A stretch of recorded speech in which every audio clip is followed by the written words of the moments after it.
All right, I would like to call the August. Do you want to hold off for a minute? Give John 5 minutes? We got to start. We'll just start with the opening. Okay. Then we can all stare at each other. Yeah. All right, thank you all for coming. I would like to call the Thursday, August 20th, 2020 City Council meeting to order. So thank you all for coming. The first item that we have on our agenda is we have an opening, and we are missing our council member, Tammy Tran. She's not able to make the meeting this evening, and we're waiting for another council member, Adams. He will make it in a few minutes. But in lieu of an opening, I will see, is there anybody in the audience who would like to give us an opening, either a prayer or thought or anything to start us off this evening? Don't all jump up to the microphone at once, though. That'd be fantastic. TJ Frazier. Thank you. And you can take your mask off while you're at the microphone. Thank you. Our dear Heavenly Father, we're grateful to be here this evening. We're thankful for the many blessings that we enjoy, one of which being members of the community of Kaysville City. We're grateful to be here in good health. We ask Thy Spirit to be here. We ask Thy Spirit to help us as we talk about issues for the city of Kaysville City. And please bless those who travel, that they may travel in safety to and from this meeting. We thank Thee for all we have, and we say this in the name of Jesus Christ. Amen. Amen. Thank you, TJ, for doing that. Now, if you could all stand and recite the Pledge of Allegiance with me.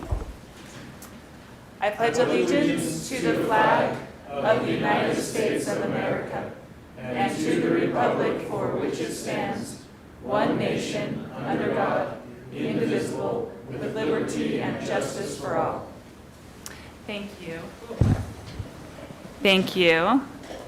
And we don't have any recognitions or presentations on the agenda tonight, but Councilmember Blackham, do you have a recognition you'd like to share with us this evening to talk about? Maybe something from the fire department update that we've had there? Always like to Thank talk you. about the fire department.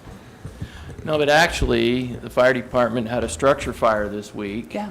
I don't know if you're familiar with the Goodson Sign, one of our businesses in Kaysville that had a very substantial fire. I believe Farmington and Layton also came and helped us with that fire, but guys did a great job. Nobody got hurt. That's always my number one thing, and I do appreciate everything they do. And so as a council member, I watch these guys and I realize how much they have to do with how little and how few people they have. And I'm so impressed with what they do. And, you know, you'll see an article I have coming out in the newsletter in October that talks about our fire department and needing to build and get more firemen, because it's just become so difficult to cover as much area as the city's grown. The calls, the volumes have gotten so big, but they do a fantastic job. So look for that, read that article, appreciate it, appreciate everything that they do. And I can't help but also recognize our police. They do such an awesome job. The interaction that I have with them when I talk to them, they're just so dedicated to their job and dedicated to the citizens of Kaysville.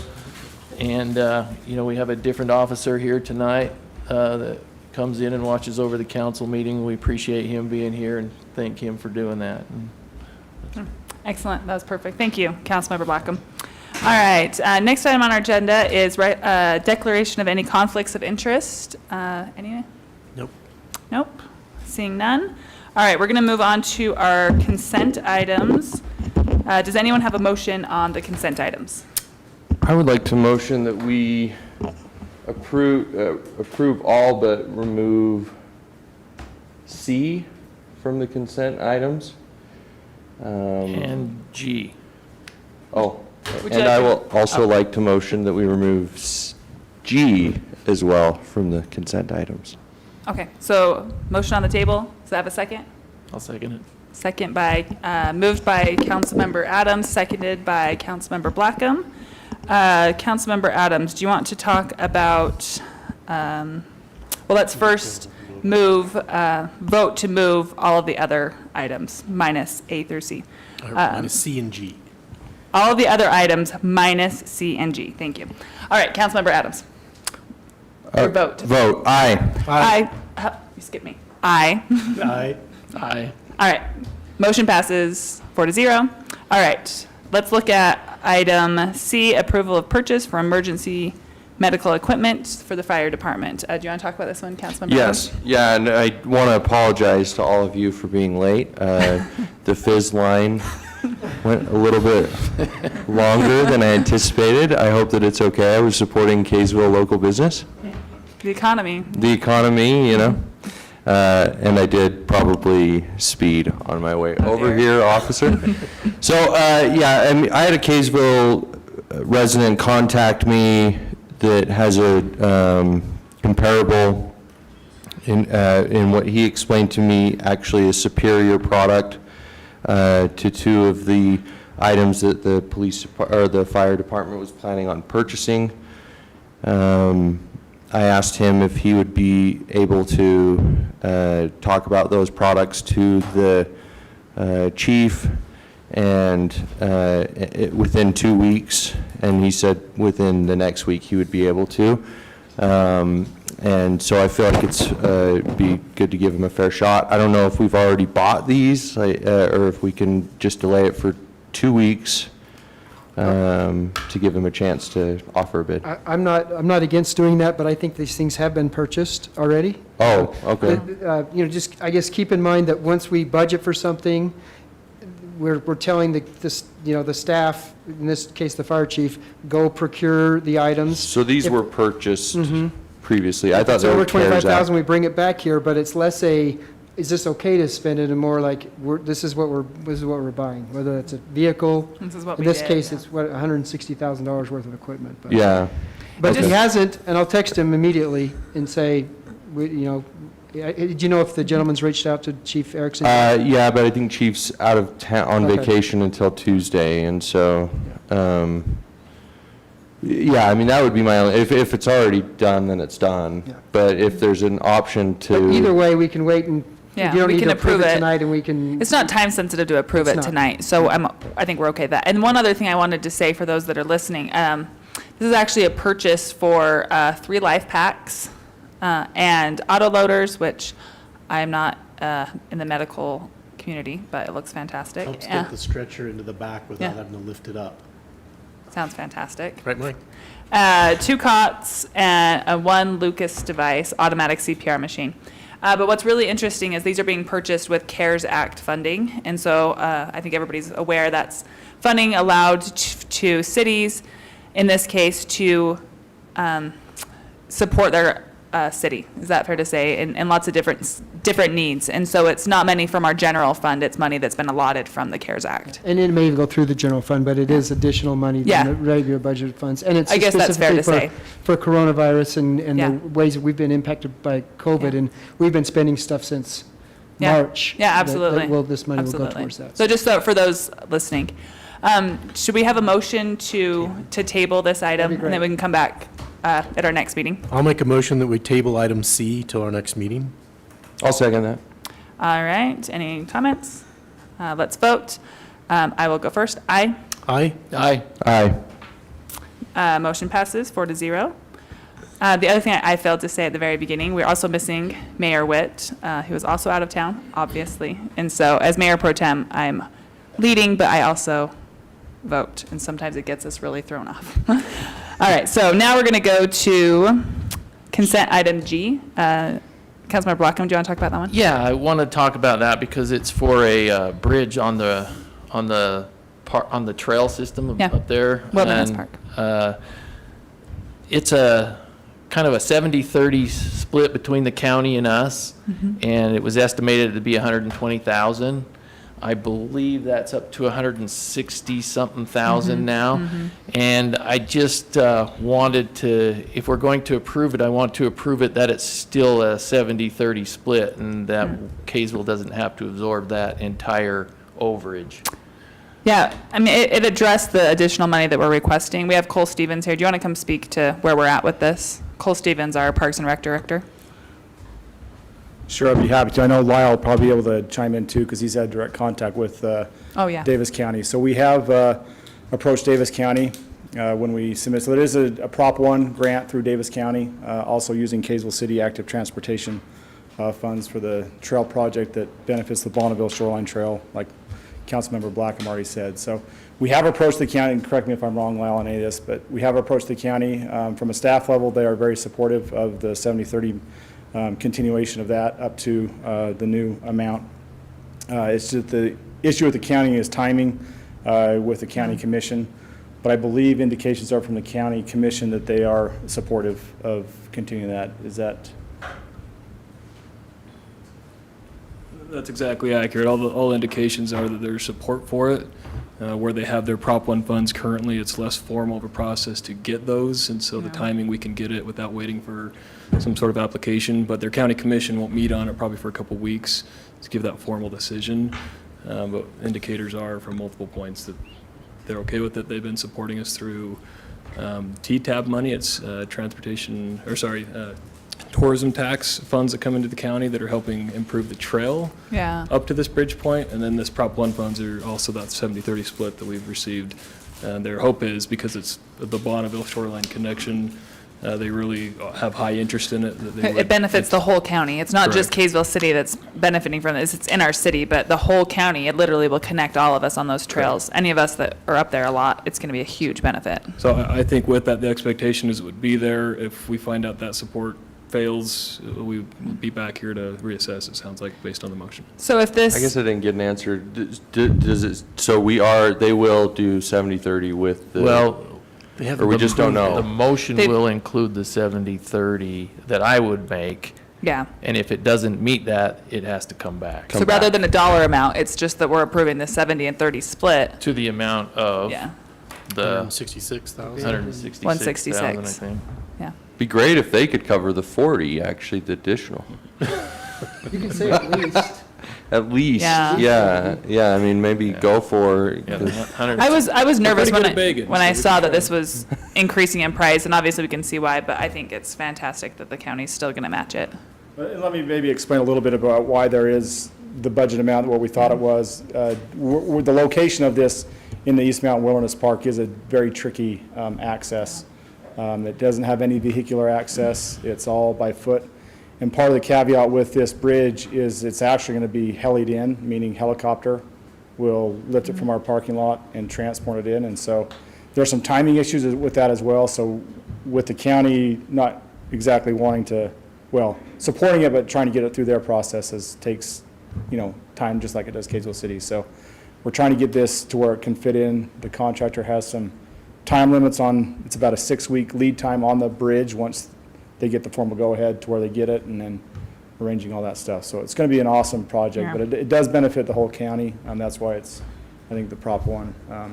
Because it does fall within our park, that's where the city's 30% match. And talking to Josh with, because it's using active transportation funds, there is that fund balance to fund the city's additional portion, so. Fantastic. Yeah. And did it say on timing? I mean, how soon we think this The will start? contractor would love to get the bridge at least ordered by September 1st.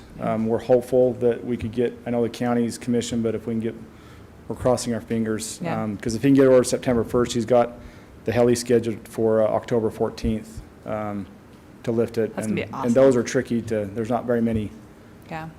companies in Utah that can lift it. So anyway. Fantastic. It's just some timing that we're trying to fit in. So Okay. I guess if the motion that was on the table, 70/30, if it kept that, we wouldn't have to come back to council. If it changes that, then it would require. Is that? If I'm our just trying to make sure I'm portion goes above 70%, then you would have to come back. Well, well, 30, 30, right? We're Sorry, the 30. Our portion- 30%. We're not paying 70%. Our portion is the 30%. Yeah, so- thankfully. Yeah. Okay. Yes. But All right. So I would make a motion to approve consent item G with the additional funds required to go up to the $166,600 with the 70/30 split, 30% Kaysville City, 70% the county. I'll second that. Awesome. All right, any comments? All right, Councilmember Lortz? Aye. Aye. Aye? Aye. All right, motion passes 4-0. And then we move on to our action items. Our first action item, 5A, is consideration of development agreement and rezone approximately of .425 acres of property at 263 East, 100 North from RD Residential Diverse to RM Multifamily Residential zoning district to include the PRUD Planned Residential Unit Development Overlay Zone for common open space subdivision with a private drive. Jerry and Michael Larson. Should probably ought to combine B for discussion purposes since it's just a Okay. permanent plat. That's true, they go together. So a B is the preliminary plat for the Jerry Larson subdivision at 263 East, 100 North. Lyle, can you introduce both at the same time? Absolutely, Mayor Pro Tem. So the property, I'm going to go the right way on this. Looks like some of it's disappeared, so we'll get some better images through it. But just east of City Hall, south of 200 North, off of 100 North and 263 East. Currently, there's a brick home that sits in the front of this property. It's not included, but the property behind that is the piece that's in discussion. So you can see the layout pushing through both these images where it would be a drive back to the main area where the proposed development would occur. The property is situated here in the RD, it's a residential diverse district. While we're looking at the zoning map, I will just give the council a brief history on it. There's some indications of it in the staff report. Predates me, so there may be others here in the room that know some of the history better, but the neighborhood is pretty dynamic. It's one of the original or older neighborhoods within Kaysville City. They're on the grid system. And over the years, it has a lot of different types of housing that have come into it. So you'll see duplexes, triplexes, 4 or 6plexes scattered throughout, and some different configurations. About 20 years back, is my understanding, the neighborhood petitioned the council essentially to say, we've kind of got our share of the diversity and dynamic housing types here in Kaysville. We think it's time to close the door to that. The council created this district at the time, which essentially recognizes those different housing types and grandfathers them in, so to speak, legitimizes the varied use that's pre-existing. But anything new after that would essentially be single-family detached type development. And so typically that's what we're seeing requested under the RD zone. The purpose for the RM and PRUD request is to accommodate the applicant's desire to build some townhome-style homes on that portion of the lot. My feeling was, so if you look in our PRUD designation, the RD and RM both have the standard same number of units, 1 per 2,800 square feet. But based on that history and some other language within the actual RD designation, I thought it was more clear if we considered the RM district for the type of proposal. In either event, it still has to come through this exact same process because the PRUD overlay is necessary to even consider the style of development. So it includes a private street with a hammerhead type turnaround and a drive that goes between the 6 units, 3 in each structure. It's essentially a 0 lot setback up against that private drive on the front that's requested, 15 on the north and south side of it with an 8-foot, which would be a typical side yard on the east. And so within the development agreement, there's provision that would account for that for the council's consideration. So realize that that's an exception from the typical would be 20 feet. And we've seen that occasionally here with the council, even on recent request. Here's the property again. You can actually see the aerial. The building that's on it now, the applicant could speak to it further, but we have a detached garage structure that would go and make way for these new product. This is an example of what they hope to build, 2-story residential. You can see generally what the floor layout would look like on that. It's roughly a 900 square foot per level, about 1,800 square foot structure. They've done some recent development here in Kaysville. This is the Cityside Townhome Project behind the post office in Vasa. They use this to show some of the wall and fencing that they're willing to do around this project, indicates some of the landscaping that they had done on that. So again, a handful of things as were introduced by you, Mayor Pro Temp, for consideration. The rezone action first, whether or not this is the right thing for this location, It's a discretionary decision, a legislative one, so you get to choose based on how it meets with this neighborhood, our general plan, comments received from the public. I suspect there are probably some here tonight. I know you'll probably acknowledge these as well, that we've received many emails as well regarding this. The Planning Commission, when they held the public hearing on it, did recommend approval of the rezone. They were supportive of the project idea, but did ask before it went through with the final plat that additional parking be provided at least one extra unit per, or one extra parking stall per unit that's approved. And so with that, if you're inclined to move forward with the rezone in that project, the development agreement in tandem with that, then you would consider the plat. So if you don't give them the zone, the plat wouldn't be able to move forward. It's dependent upon that. If you're inclined to do those things, then you could approve all of them. And of course you can with these items and the development agreement in particular, look for modifications in any form or fashion. The applicant can speak. They may not be open to different changes. It's a two-party agreement. You may be able to come to some common ground if there's reason for variation from anything that's proposed. With that, I will turn it back to you, Mayor Pro Tem. Thank you, Lyle. Is the applicant here tonight? Okay. The applicant can come speak and present, and then we'll have our call to the public. Or public comment, I should say. Okay. Gotcha. Thanks, I appreciate being here. Well, I guess, first of all, do you have any questions? That'll come in a few minutes. Yeah. Okay. We'll have you come back up for Okay, questions. all right. Kind of the process we have. Well, I recognize there's a lot of my neighbors, and I border this property. So, and I see some of my neighbors here, and I have a feeling that they have some apprehension. And I'd like to say that, we're eager to work with them. We want to be a good neighbor. And, that's kind of why we suggested a PRUD, to be able to have an agreement with the city and, allow for input from the neighbors. I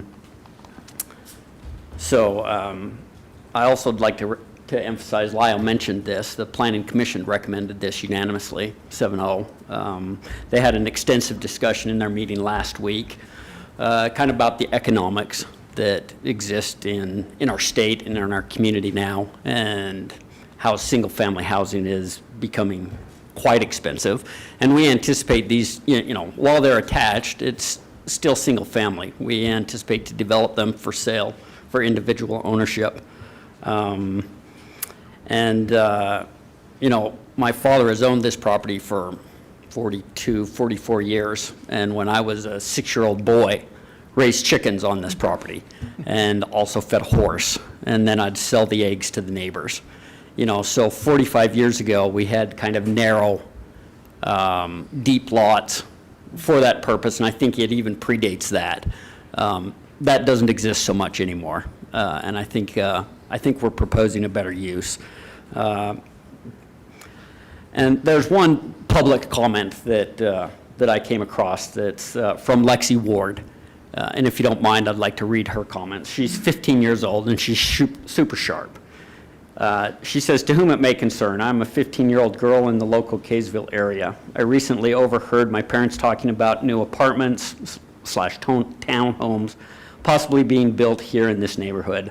I've walked through this neighborhood on 100 North in Kaysville, where the proposed apartments will be, and mowed lawns here for a few years.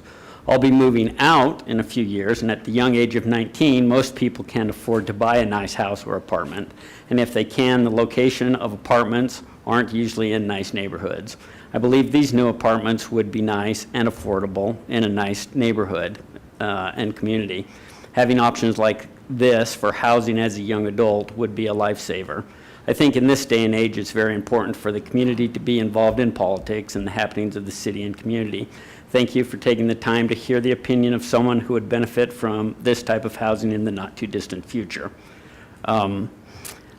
The one thing I would like to say, we don't anticipate them being apartments. That's just her language. She's really sharp, and if anybody at 19 years old is going to own their own home, it'll be her. She actually mows my lawn. I mentioned that I raise chickens, developments about the future, and young people are kind of the future. And so, I think that that's a good point to address. And then lastly, I'd just like to say, Lyle put up a picture of a development we just recently did west of the post office. And so I just mentioned this to allay any fears that it would be a detraction from the neighborhood. I mean, what's there now is just a field and a detached garage. It grows weeds every year, and we mow them down and try to keep them out. But what we're proposing is certainly a lot nicer than what's there now. And then finally, I'd say during a pandemic, I think it behooves us to bring economic development to the community rather than to turn it away. Appreciate your attention. Thank you. Thank you. All right. Shane, we have a call to the public comment next. Would it be okay to combine the signups from item A and item B together? 'Cause People there's signed up. different people on each. Okay. So just a note on public comment, and thank you to all those that have followed our process. There's lots of different ways that public residents can make their voice heard, and we've seen a lot of those happen this evening. So just to be really clear, we've made the formats for emailing council available, and I know a lot of you and many of you at home found that out because we got quite a few emails that came to us. And the reason those are really fantastic is they come to every single council member. We all read them before. I know we all try to take the time to respond. There were some that came as I was driving up here, so I haven't responded to those. But thank you. That's a really fantastic way to let your voice be heard, particularly if it's in advance of the project. That gives us enough time to listen and really do our due diligence on that. So thank you. That's one of the ways. We're always available by phone call. We are here before meetings begin as well, so we can have one-on-one discussions as much as possible. So we try to do that as well to make ourselves really available. And then finally, there's the public comment portion where you can sign up and have your 3 minutes to speak, and that's also your ability. I also feel like that's probably the most limited option because we are not able to respond right then. And anyway, we honor all of those different ways. We want to make sure everybody knows there's multiple ways to get a hold of us, and I think this council does a really good job of being available. So where we had 2 different signups for the 2 different items, but they really apply to one, we're going to combine those and have, we'll call you up, you have your time to speak, introduce your name. We'll go with our first sign up of Joyce Clarkston.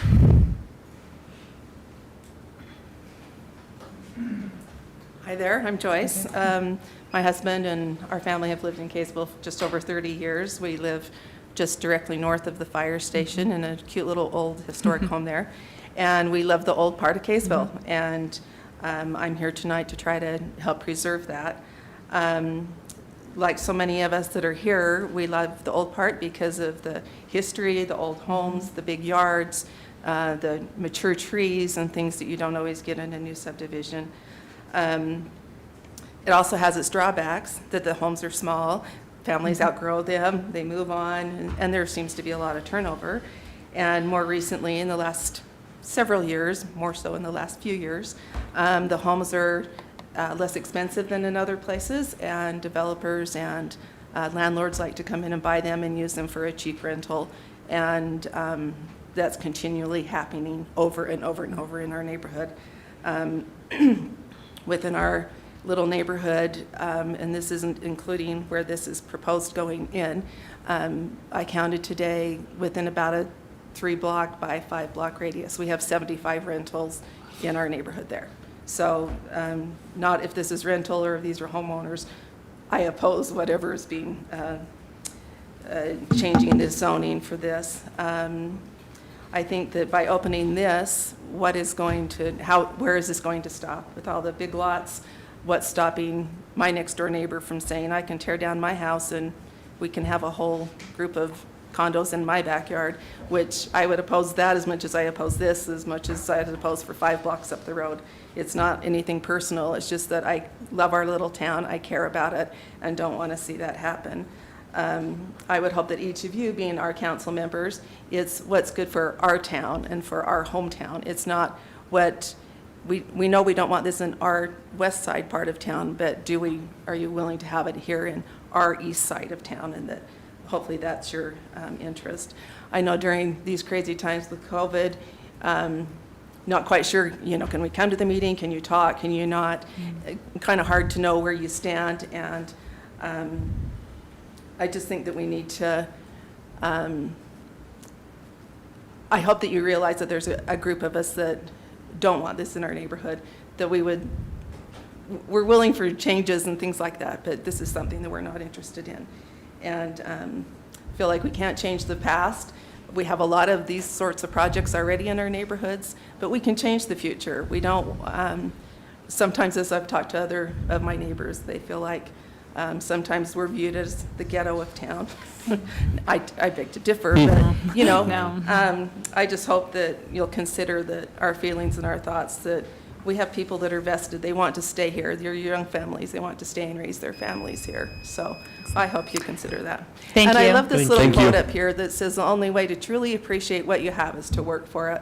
And there's some of us that really want to work for it. And here we are. Thank you. All right, Bruce Lasser.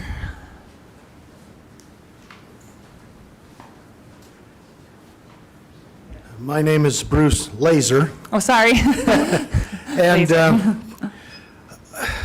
I remember only too well the effort that was put forth some 20 years ago to change the zoning to preclude further high-density housing within this particular area.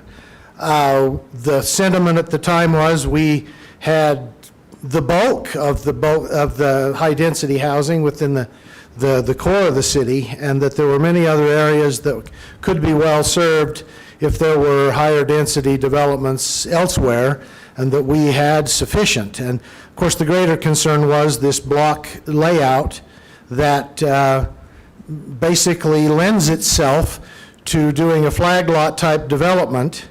And a number of years ago, I was asked to sit on a committee to look at the flag lot situation.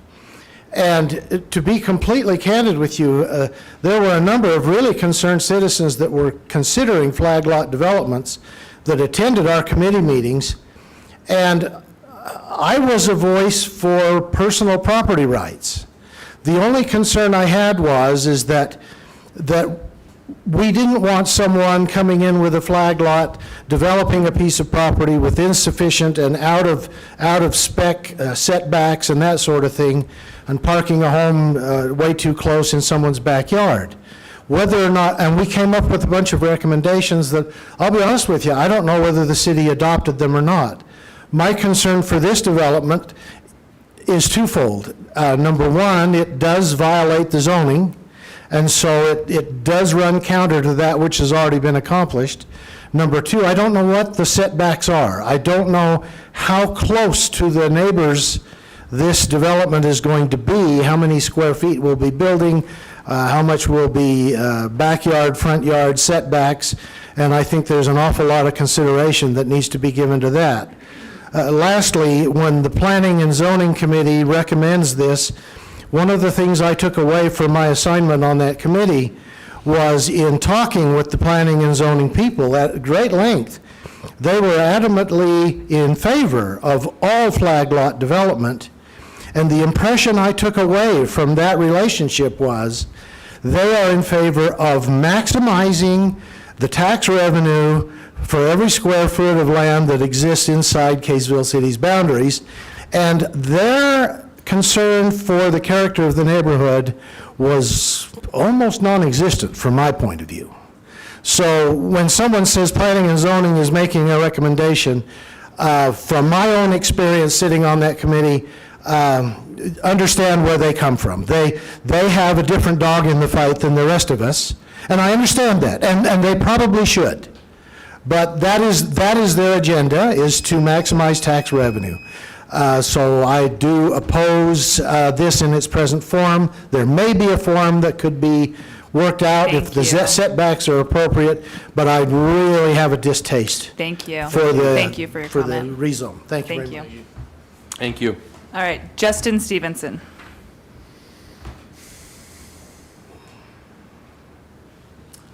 Okay. Hello there. So I'm Justin Stevenson. I live on the corner that is directly east of the lot in question here. And Lyle did a great job earlier explaining why these zoning rules were set up initially, and it was to preserve the heritage and everything Kaysville is all about. This proposal changes that dramatically.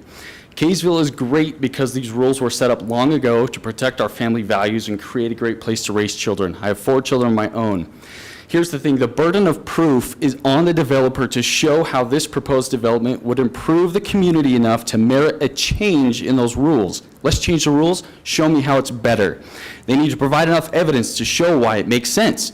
Based on the reasoning that they provided during the Planning Commission meeting, they did not meet this threshold. They did not meet the burden of proof. Let me remind you of the reasons that I recall seeing as I watched that. Well, reason number one they presented, there are other rental or multifamily units in the neighborhood, so this development would fit in. Well, the existence of something similar does not mean others should be allowed. Also, there's nothing quite like what they're proposing with 6 townhomes in less than half an acre around. There's nothing like that. Reason number two, there's a housing shortage in Kaysville. Absolutely right, it's true. Everyone wants to come to Kaysville. It's because we don't have areas like that with 6 townhomes crammed into a teeny spot. That's why people want to come here. So a shortage of homes does not rise to the level of merit to make a change to the current rules. Finally, the other reason was it would be good for the neighborhood. There was no supporting evidence that I could see or hear at all as provided as to why this would be good for the neighborhood. In fact, I've been unable to come up with one single reason as to why this would be good for the neighborhood. I can't. There will be increased traffic, congestion, that's a safety hazard for our children, and the hometown feel of our neighborhood and community would be diminished. Why not do something with that area that will add to Kaysville and add to the culture, not diminish it like this project would do? So, if you look at Kaysville, and if you look at this based on what Kaysville stands for, how it fits within the framework that the community already established that we want, which is designed to protect tradition and heritage and everything that Kaysville stands for, this proposal goes against all of that.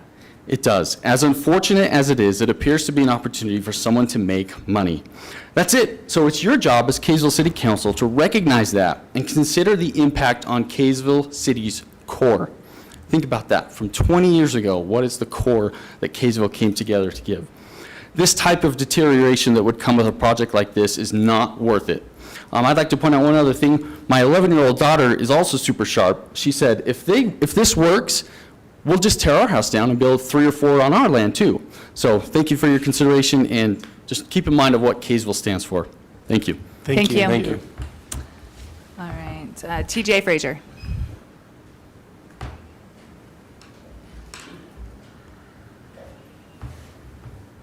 Thank you. My name is TJ Frazier. I currently live on the corner of 132 North, 200 East, so I'm on the same block as this proposed project, but I just sold a home across the street from this, recently moved. I have a lot of concerns with this project. When we first bought our home on 296 East, 100 North, directly across the street from the proposed project, we found it by driving through the neighborhood. My wife and I were newly married, and as we were driving through, we saw a little old lady, Linda Cottrell, hammering a sign into the ground. That doesn't happen anymore. We jumped out, we talked to her, we walked through this home, and we offered her that day. She rented that home from us for 3 months until she was able to find another home. I love Kaysville, and this is really disturbing to me. I would say that not only did we take care of that home that I committed to Mrs. Cottrell, but I think we improved it. And I think we improved the neighborhood by buying a home in the same block and building a new home in Kaysville, a single-family dwelling, which is what I would recommend on this property. I'm not sure how I would have felt about building that new home, if I would have known about this project and if it were public knowledge at the time. I may have moved from the neighborhood, uprooting my family, our comfort zone. It would have been a very hard thing to do. I have a hard time believing, like Justin, that this project is for the good of the community during the housing crisis. I have feelings that this project has made its way to the forefront as an opportunity to make some serious cash. I support real estate. I support building. I recently have done it myself, but I took into consideration the neighborhood, and we attempted to build a home with the look and feel of the old, charming Kaysville. the city we moved to 16 years ago. My concern with the project really mimics a lot, and it sounds similar to others. And the biggest concern I have is the traffic that this complex will create. It could be devastating. Let me explain this. The proposal has a complex of 6 units, each with 3 bedrooms and 2 baths. This will draw families. This means that at least 2 cars per unit, at least. And I don't know how many of you are able to park in your garage, but I'm assuming that not all of these people will park in their garage. Where are these vehicles going to go? Where are they going to go? We've seen the proposed layout, but what happens when it snows on this street? As I did a quick count of the neighborhood of the children in the area, there are 20 children that live within this block. Not to mention, it is a major thoroughfare for Kaysville Elementary for all the neighborhood. I am concerned about the traffic. I'm concerned about the people coming in and out of this complex. I love when people ask where I live and I get to say Kaysville. When they follow up with West Kaysville, I have pride in saying no, the original Kaysville. I live here and have chosen to live here for a reason. Those reasons are put into jeopardy when a complex like this is being built in our backyards. We do not want this in our neighborhood. Thank you. Thank you. Excellent. Thank you for all of the public comment. And like I said, thank you to all, especially those who took the time to email as well. We read all of those. So at this time, usually our process after having public comment is we entertain a motion, and then after the motion, we can ask questions and Questions go from there. first, then Yeah, so we motion, can ask then questions now. I'm actually okay with if we want to discuss as well. So, questions? I- You guys want to start with? Okay. So Lyle, I would like, could you readdress the setbacks, the question that was raised on setbacks with this proposed development to the neighborhood? Yeah, so as designed, so tilt your head, I call it taco style, so you can orient yourself northward. It's a 15-foot, you can't read it there, so the developer can correct me, but it's a 15-foot at least here on the north and the south. It's 8 feet on this side to the east, and then you're roughly, I think it's about 30 feet on the north side. It's a 24-foot lane, plus you've got an additional 4 or 5 feet there. Internally, there is no setback to the private street. How wide is the private street there in the part by the garages? 24 feet. Is 24 feet. So you really can't park a car in front of the garage? No, if this were to go forward, we certainly wouldn't want them to for access of both on the private street. We'd have to double check that. How long is the private street off of 100 North? I can zoom in and find that is 150. So about 150 feet from, this is 100 North Street here on the left. So is the hammerhead about 100 feet in and 50 feet to the back piece, or That would represent about 30 feet. 30 feet? This distance. Okay. Well, 'cause I guess here's, if this here is 15, or is, you're saying, is this 15, right? Yeah, this should be, I would think, closer to 50 feet roughly, Okay. because of the 15-foot to scale.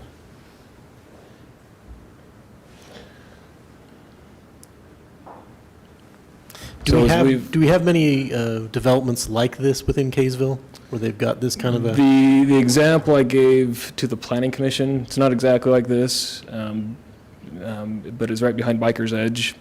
There's a new townhome development that's there off of Crestwood Road. So this would essentially be 200 north, and then they're kicked back a little bit. But there are 6 units, very same 6 configuration, all butting, shared private drive with essentially no setback on that. It doesn't have the private street access back to it. So there are some others, even within this area, that get the private street back to it.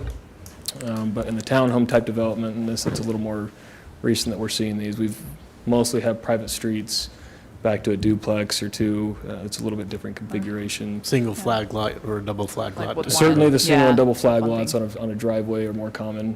So if you're trying to picture how it looks and feels, that's the best example I could give in town is that project off of Crestwood. Granted, the access into it's different with the private drive. It's just simply 200 north, or sorry, Crestwood Road in front of it. Thank you.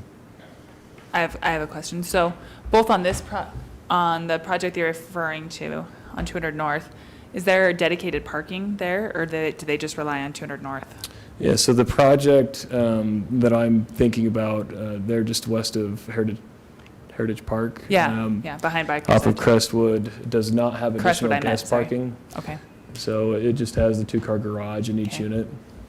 Typically, we will see guest parking considered in these types of developments. okay. Whether it's extra cars for the family or guests or friends coming, it's common that we ask for that. And so was the additional parking accommodated in this plan, as it was requested by? Yeah, this Planning is what was Commission? shown to the planning commission, so it's not been Okay. modified since Okay. going before them. Okay, thank you. So the one that you're referring to by the Biker's Edge, it actually, the units actually go directly up to the road? I thought there was a 20-foot setback from the road to the front of the unit. That's accurate. So from the public street, there is a 25 or 20-foot setback from Crestwood Road, but they go directly up to the shared driveway between the units. They do go directly to the shared driveway? Yeah. Okay. Okay. Any other questions? To the developer? Or Yes. or Lyle, either one. Oh, or yeah. Anyone. I'd have a question for the developer. Okay, that now would be fine. Your name again? Jason Larson. Okay, Mr. Larson. So, in talking to your neighbors, you mentioned you live are you in the house? I live in the brick house right out front. That's out front, okay. And in speaking with your neighbors that lived around, did any of them express concern about the project? I mean, what were their general thoughts? No, I know all of, or most of these people here, and, you know, Stevensons, I haven't talked to the Stevensons, but. All right. Please, let's- Yep, let's. Yeah, I know, I don't, Let him yeah, and answer. I wasn't trying to get them, I was just wondering what, yeah. I mean, because for me, it would be mostly the folks that are bordering, that I, you know, that I would think you would have spoken with, these neighbors that are right in the back. And I was just curious what their thoughts were on. We're the ones exactly Yeah. Red button. and we don't want it. And we'll just let him answer, but thank you for those that have contacted So before. right along here, these are three duplexes along with a detached garage. And then over here is a duplex or twin home. Yeah. This is the brick house that I live in. And, you know, I've talked to half a dozen neighbors and haven't come across this Okay, resistance or, okay. Okay. I don't know how to address that. No, that was I mean, you know, for me, it's all about, and this would be more like my comment, but I guess to give you an understanding why I asked that question is because for me, it's at the root of what I want to see in any development that comes before me from a legislative standpoint is what have you done to find out, you know, to work with the people that are going to live with the development. And it's not just in a, you know, a half acre, it's in 13 acres or 14 acres. It's what have you done to work with them before coming to us? And so I guess I was just more trying to give you the opportunity to tell me what you had done to build. We just have a preliminary plan that we've presented to the city. If you're suggesting that I should go and talk to the neighbors more, I mean, was part of my comments. I'm perfectly Yeah. interested and willing to do that. If So are you that's looking something for you would like maybe to see. recommendation on, I mean, from a standpoint of the 6, are you looking for us to come back? I mean, say we, like a bargain type of deal, like come back with 2 or 1 or 3, or you want 6? Well, 6, originally we went with 8, and, you know, that's, was kind of a non-starter. So, Yeah. Alrighty. we went Yeah. with what we thought. Okay. And we'll let that Might play be out. I mean, approved. that's where our role comes in, because I wouldn't say bargaining is our role. No, Our not the role right is- word. I didn't. I understand. We are doing a development agreement with the city, It's so the true. city can. We are in a bargain for negotiation that. part, but is our legislative discretion is exactly what we're doing right now. We're listening to residents, we're looking at, I think we've referenced it a little bit, but we have a general plan. that is currently existing and also being updated. And so these are all the things that we take into consideration as the legislative body. So thank you. Any other questions? Thank you. One more for Lyle. Okay. So Lyle, if you can kind of, I know I emailed some of this to you, but maybe for just everybody to understand, in the RD zone, what would be allowed to be developed on this property? So under the current setup, I believe it's essentially a single-family lot as a flag lot right now. So what they would be able to do is put one single-family dwelling on the property.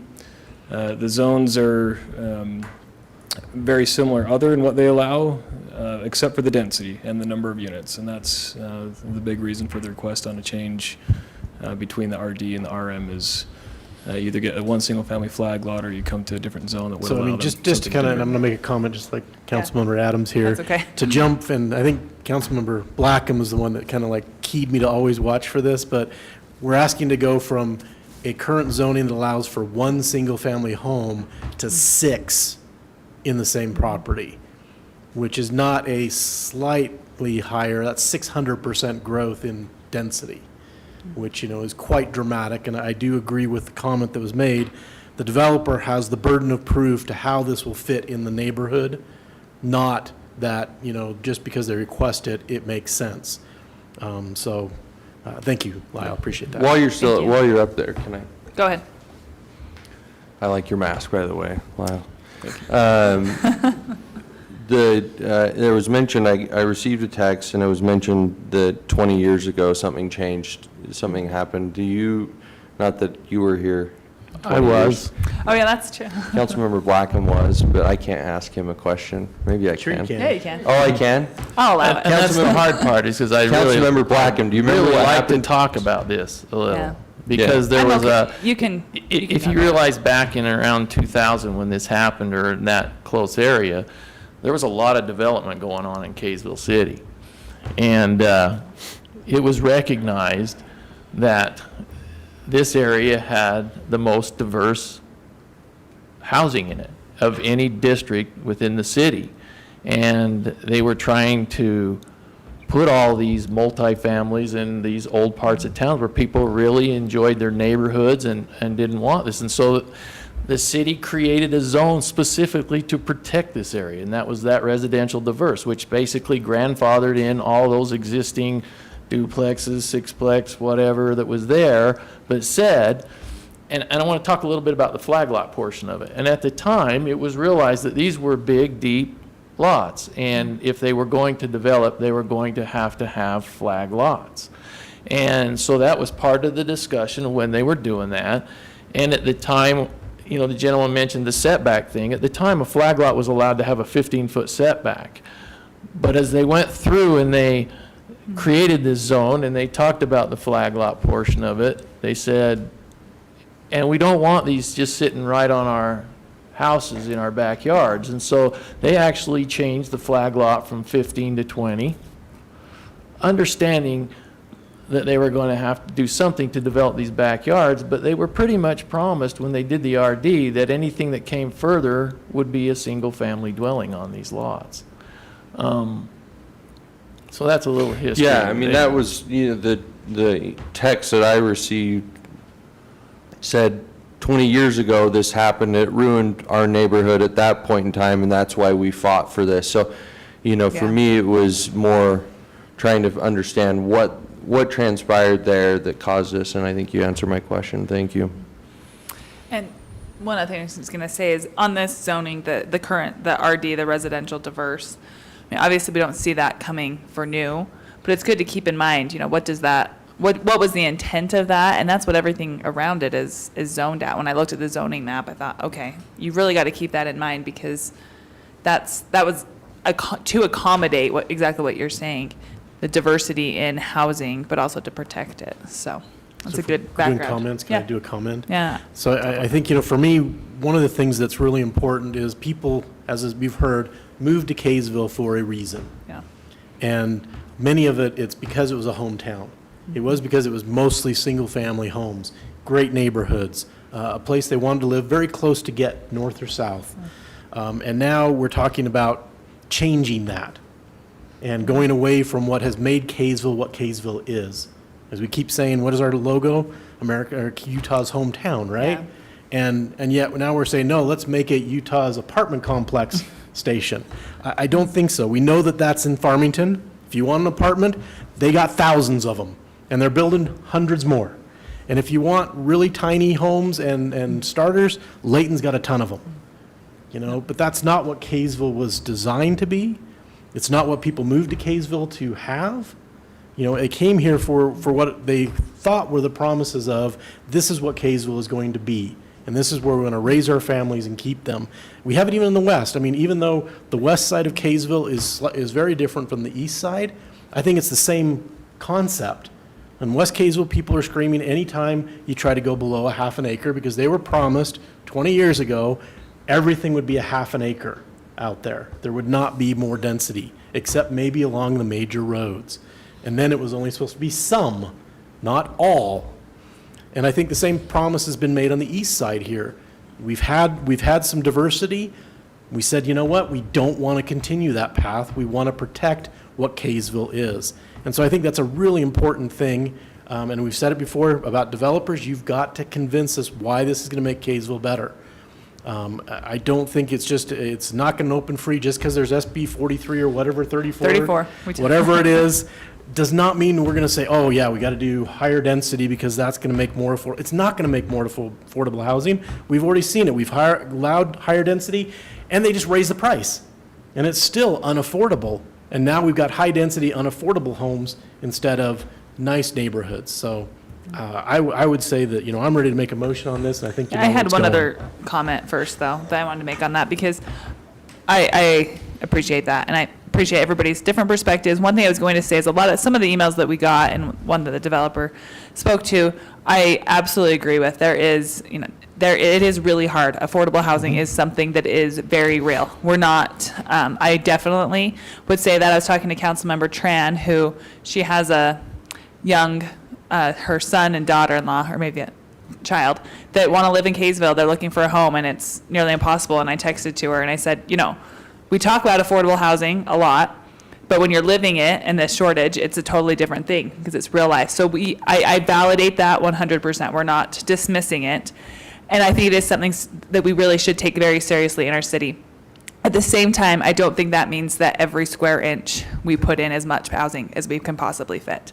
I think we'd be really intentional. I know a lot of you that emailed, that's what I said. We'd be really intentional where it goes and make sure it fits well. And I think that's what 20 years from now, we're going to look back and be thankful that we did.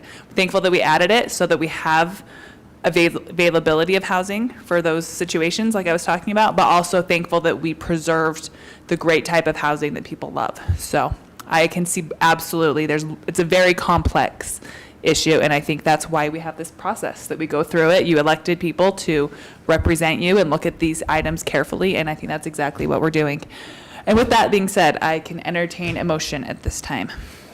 I would make a motion that we deny the application for development agreement and rezone of .425 acres of property at 263 East, 100 North from the RD residential diverse to the RM multifamily residential zoning district to include the PRUD, planned residential unit development overlay zone for common open space subdivision with a private drive. I'll second that. All right, it's moved by Councilmember Lort, seconded by Councilmember Blackham, and now is when we can make comments about the motion on the table. Yeah, go ahead. So as you said, I mean, I have 2 adult children living with me now. In COVID, we've got my whole family's back with us. Rebounders, basement dwellers, whatever you want to call them. And they would both of them would love to buy a place in Kaysville. And we have looked at a lot of places. And what we've told them is spend your time, save your money, begin your careers, and then come back. If you can't do it right now, don't force it. We were glad that they've loved living in Kaysville, growing up here, going to Davis High, but we recognize that you can't stretch yourself too far, but we also don't want to change Kaysville from what it is to what will let them be here now. Excellent. Anybody else? Yeah, I mean, I grew up on First South and 12th East in Salt Lake City. Oh. You're gonna say Kaysville. My parents both went to Davison, anyhow, so that's why I came back to Kaysville. But the bottom line is I could never purchase a home in the avenues in Salt Lake where my parents raised me.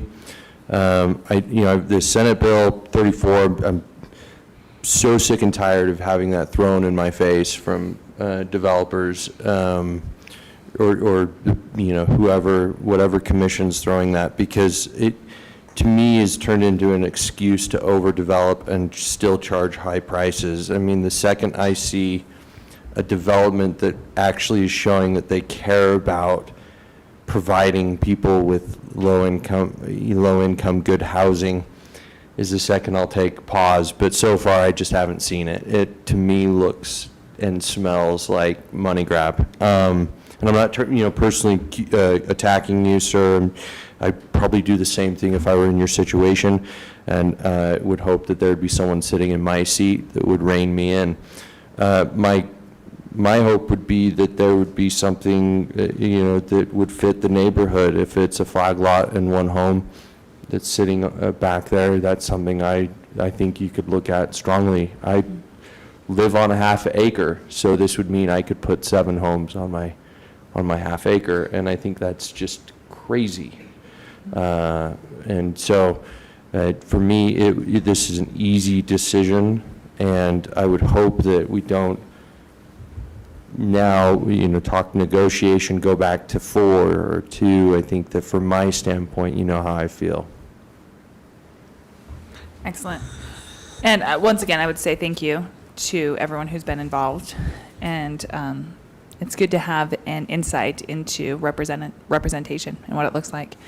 Any other comments, Councilmember? Okay. Then let's go for a vote. Councilmember Blackham. Aye. Aye. Aye. Aye. All right. The motion passes 4-0. And so with that, I don't think we need to address item B at all, the preliminary plat. It basically just moves it. Just goes away? Okay, excellent. This next one, I'm really excited for, this next item. It won't take very long. I'll introduce it. It's fiber ballot resolution clarification changes recommended by the Lieutenant Governor's Office. And I'm actually really excited to extend this because, as many people in our city are aware, for over 2 years, we've been working on a municipal fiber project. And in a nutshell, we have, through the whole year of 2020, we've made some commitments to our residents. The very first of those being to be able to vote on this project. And a huge thank you to Councilmember Lortz. We've worked together on making sure that we got the project and adjusted it to meet the needs that we heard from residents, which I won't go into deeply here because I know we have in past council meetings.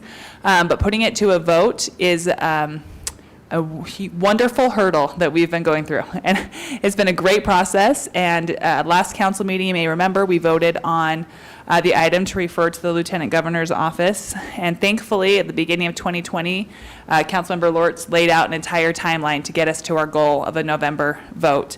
And we've had enough time to accommodate any changes that come up.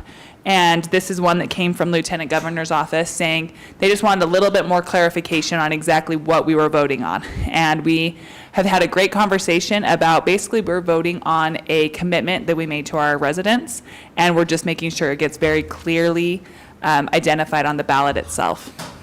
And so what we need to do tonight is just make that clarification. There's no changes to the project. What's been published on the project is still staying the same, but there's just some wording changes. And in my opinion, it's a good thing because we've had enough time to work to make sure we get this done the right way. And also, we have been really transparent in exactly what the project is. That's another thing that we heard from residents. They wanted to know exactly what it costs, exactly what they're voting on, exactly where it is. And this ballot proposition allows us to do that just a little bit more. And so that's what we're voting on tonight. The project didn't change. We're just accommodating from Lieutenant Governor's Office exactly what the language needs to be. And what's really great is this gives residents as well enough time to get very familiar, because believe it or not, November will be here very soon. And so residents can already know exactly what that question is going to be that will come in their ballots. They can ask questions, they can get familiar with it. So that's what we're doing tonight. Councilmember Lortz, anything else to add to that? No, if you want, I mean, we can just kind of go through some of what the changes are. You'll see in the resolution, I think previous page 3, yeah. They wanted some more clarification on specific reference to the title and chapter of Utah Code under which we're filing the resolution for the election. And so we've added that. They also wanted to call it specifically a special bond election, even though it's a project and a bond. The state code has a lot of provisions around a bond being on the ballot, which have specific things, and one of them is you have to call it a bond election. And so we are changing that, even though we talked previously with them and they didn't think we needed to, they now think we do. Then I think on, let's see, page 5, you'll see that we're just taking out the references in the notice there to just being the Utah Code, which is not a big change. And I think then it's actually the proposition that will be on the ballot on page 8. So you'll see we're adding bond into the special bond election at the top. Within the for and against statements, it is for the Kaysville Municipal Fiber Bond and Project, yes, or against the Kaysville Municipal Fiber Bond and Project, no. So again, it's still the entire project, including the financing, that we are clarifying that, just to make sure that there's no doubt there. And then I think on page 10, there is just a slight change there that includes timing of expenditures of proceeds from the financing, which it really doesn't change anything as far as meaning, and that's the changes that they've requested we make. Awesome. And I know I said this before, but I actually think these are great changes. We made some other ones that added even more clarity into the language itself, and we've been more than happy to do that. We want this to be completely transparent. I'm excited that people will see, voters will see this is for the bond and the project. If the project is approved, the bonds will be taken out and gone for. If it is not approved, then like we've communicated, the project will not go forward. And we actually had a really great reception as we've worked with the county and told them about this project, and they've been really appreciative that they've been able to see a local city government responding to residents in this way. So it's something to be proud of, I think. Yeah. Councilmember Blackham. I'd just like to say that I actually really like these changes because early on when they were trying to get the bond language up there, I was uncomfortable because they didn't have the bond portion in the language, and this actually puts it there and clarifies it more so that residents actually know there's a bond that they are voting for or against to back this project. You know, Councilmember Lortz will tell you the confidence that he has in the take rate, but at the end of the day, you're going to back it with a revenue bond, and so the members of the community need to know that. So I really like the change. Great. And I'm glad you clarified a revenue bond. Kind of sounds like a comment rather than a question, Councilman Blackman. I think we're going to let it pass. Okay. I was going to say, I'm glad that you clarified. It's still a revenue bond, still exactly like we had proposed before. It's not general obligation, revenue bond. And nothing else has changed except giving residents more clarity. And I think anything we can do for that, it is a worthy endeavor. Any other comments, Councilmember Adams? Or questions? Comments? I can make a comment, but no questions. Okay. I'll entertain a motion. I'll make a motion that we approve the fiber ballot resolution clarification changes recommended by the Lieutenant Governor's office. I'll second that. All right, moved by Councilmember Adams, seconded by Councilmember Lortz. All right, comment? Yeah, my comment's quick. I just want to say that whether you vote yea or nay on this ballot agenda, I mean, the Councilmember Lortz and Councilwoman Barber have done so much work and planning on this, and I just want to applaud them. I didn't get a chance to say that at the last meeting. For me, this is the perfect scenario as far as what they've done. They've given us an incredibly detailed project, and right here is an example. I mean, this was stuff they were talking about in January, so this was not just thrown together. And we had a saying in our fraternity, It was to follow the 7 Ps, and it was prior proper planning prevents piss poor performance. And so I just All right. want to say that to me, they've followed the prior proper planning, and this has just been the absolute definition of that, and I'm glad that I can bring the Sigma Chi House into our city council meeting. Thank you for that. I will say, Councilmember Adams and I were talking today, obviously they had been following, the new council members had been following this project for a long time as residents, and they were elected, and I think it was like January 2nd or something, we met in this building, and I put up a timeline of the entire 2020. This is what we're going to follow. This is every single public meeting. This is the process. This is what we're going to do.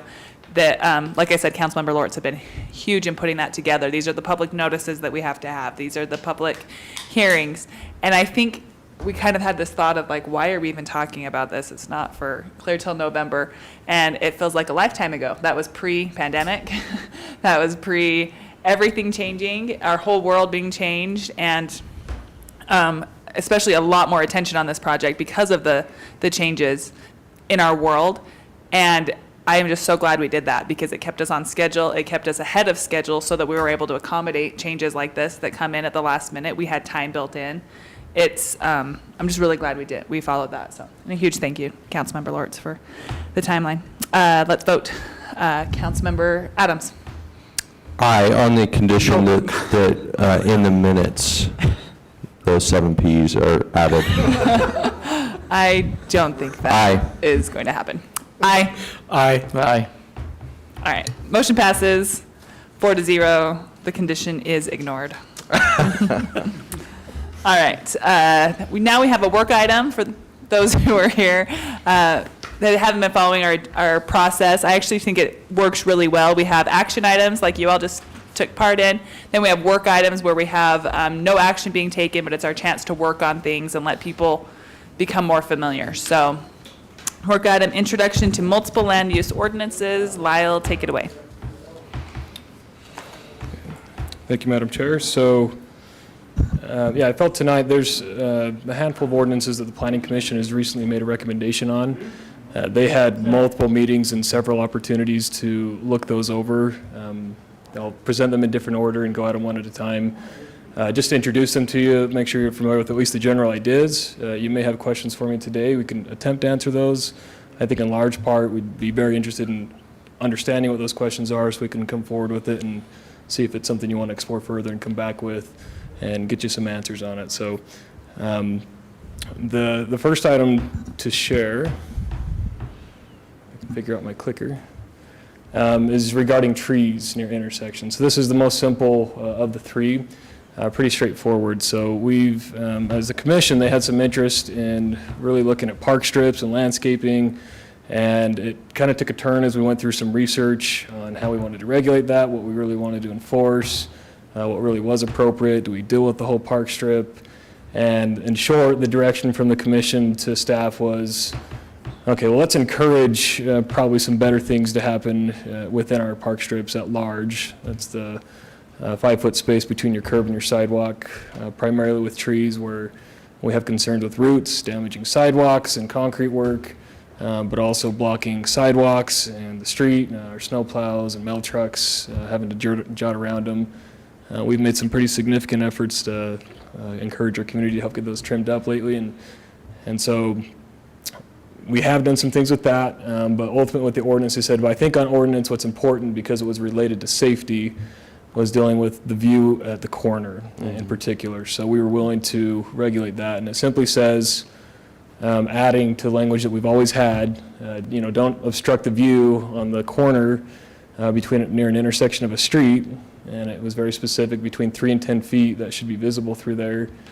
And I've spent a good deal of time over the years going back and forth with residents who generally have absolutely beautiful, fantastic manicured yards, but they've got a tree that they love and they do not want to trim any further.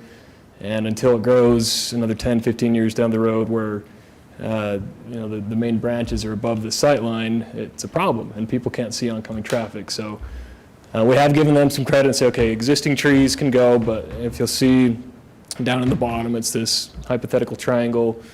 measured from the property line 30 feet back, where we would no longer allow trees specifically to be planted because of that. So it really memorializes, I think, what the intent of that ordinance has been all along, but helps deal with the problem that Can I ask we've a seen in question? enforcement. Lyle? Please. So when you say existing trees can go, you're saying existing trees, we're just gonna leave them there? Existing trees can remain. Now, this applies to new trees, so anything Okay. at the time of this ordinance passage, if anyone comes in and asks, can I put a new tree on my property, or if we see new plantings, we could say, hey, that's got to come out. Okay. But you've got something that's obviously been there and it's growing. Okay.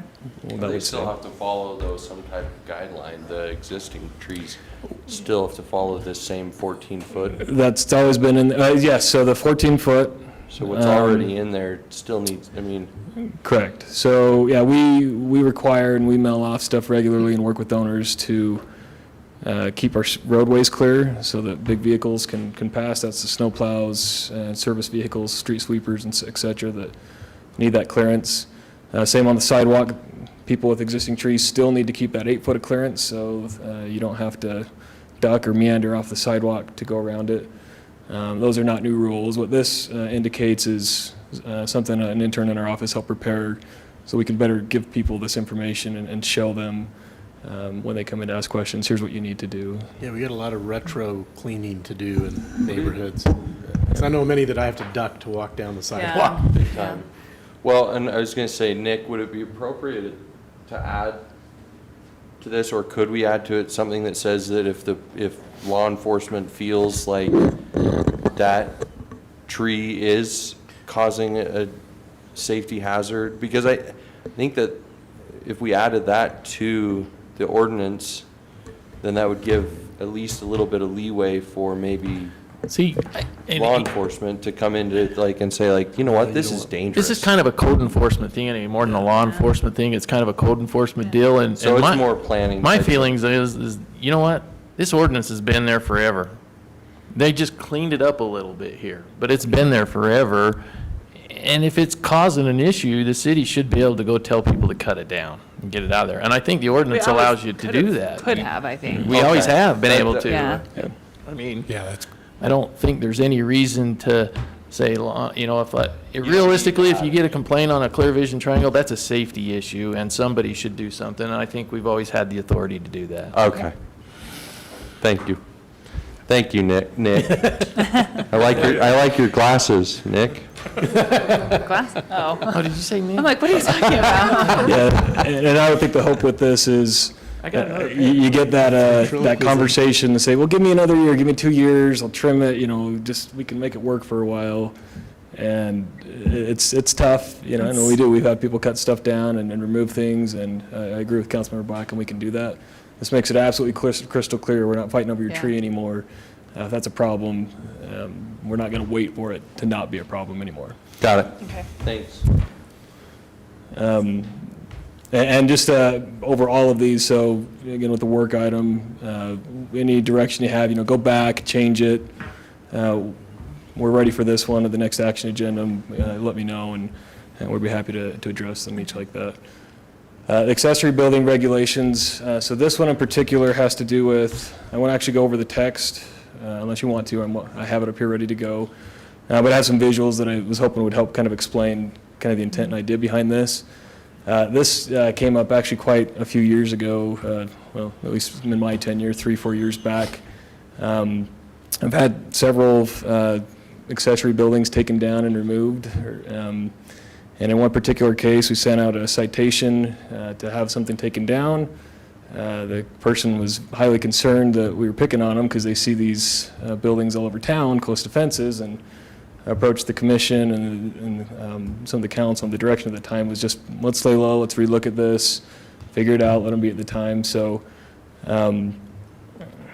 I can't give all the reasons. I don't know them all as to why you're just seeing it now. But we looked at over quite a while some different ideas or options to deal with those, and started with the Planning Commission on this scenario behind you. So those areas in light gray is essentially where you could put a detached accessory structure under the existing ordinance. The area in dark gray on the right side of the screen would be the new areas that were initially proposed to allow that. And so the commission had some concerns with a handful of these, so this kind of X's out those areas that they decided that's too generous to allow that to happen. And of note, it's small accessory structures only, and that's actually defined in the ordinance, under 200 square feet, under 10 feet in height. So you couldn't put just anything in there, but that's the garden shed. If you wanted to put it, for example, on the top of the screen, if you have a road that goes in front of your lot but also behind your lot, 50 West is an example of that, where everyone backs that road. You could put your shed within that 20 feet where we don't allow it now, up by the back of your fence. One item that was of discussion was this is a side yard against a public street, and the Planning Commission said, yeah, that makes sense in some situations, but not if it's next to somebody's front yard. And so we kind of looked at that. Well, it's kind of a timing issue. That's what the note is down here. If you build first and somebody puts their front yard against you, is that an issue? And so the way the ordinance reads is, if at the time you erect that, it's not abutting a front yard, then that would be okay. So, and then they did say, no, we don't want these structures between houses, essentially. So that's X'd out. So this cleans it up a little bit. This is what we give to people now when they come in to ask what they can do as far as a detached accessory structure. This shows another proposed change that the ordinance accounts for, again, for your consideration if that's appropriate or not. This first came to me, we had a handful of residents who either didn't have a deep enough lot to push something far enough back behind the, what we would consider the rear yard currently. So it would encroach in kind of this side yard between a jog and the house, a covered patio, an L-shaped home, or a different configuration. More recently, I ran into it where somebody was hoping to do an addition on their home, but their detached structure was already so far forward that that created an issue. So the idea is, if you have enough variation in your home, and I think the way the ordinance reads is, it's got to at least be 30 feet back from the front of the house before there's a jog or variation, so it's not right up the front and center where the house is. And you have to have a, sorry, my notes, and not being at the computer, I'm quoting a little bit from memory, but I think it's a 15-foot or greater, I think it's an even bigger number than that, variation in your house. So somebody couldn't just jog over 2 feet and say, well, my house changes there, I want that garage to come forward. Well, if you need to move the mic over to your computer you and can go talk, sit down, we're good yeah. with that. I was impressed that you could recall all that by memory. Just acting like I recall. So again, that would be a change from something that we don't Yeah. currently allow for your consideration. So do you want to do any or none of these things? The Planning Commission made recommendation on these location items as is written. The council, is just with these rezone action tonight, can do what you want with that. It is, you're the final say on it if you think that's appropriate or not. And then the other component of this particular ordinance deals with building height. And so what we've run into on enough occasions, and Planning Commissioner got wind of kind of how this impacts some of the accessory structures. About 4 years ago, we forced accessory structures to fit under what I call a building envelope. And it's this imaginary line. You come up from a property line 12 feet and over at a 45-degree angle. And as long as the building fits under that, every portion, so your roof slopes with it, whatever it is, then that's fine. And so you could have a 13-foot wall 1 foot away from the property line, and as long as your roof pitch worked, it could go all the way up to the building height allowed in the zone. The kind of the background behind it is we have a lot of big toys in town, I guess, and so we were getting interest from homeowners that saying, look, I have to push my RV or my garage, my detached garage, 7-8 feet from a property line to get my wall high enough to make a garage door that I can park the RV under. And so this, there's some pros and cons in the old and this new and how it works, and I'll show you that, I think, on this next image. But this was essentially created to do that, where it didn't necessarily let the building go higher, but it did allow the wall of the building to go higher and faster to accommodate that type of scenario.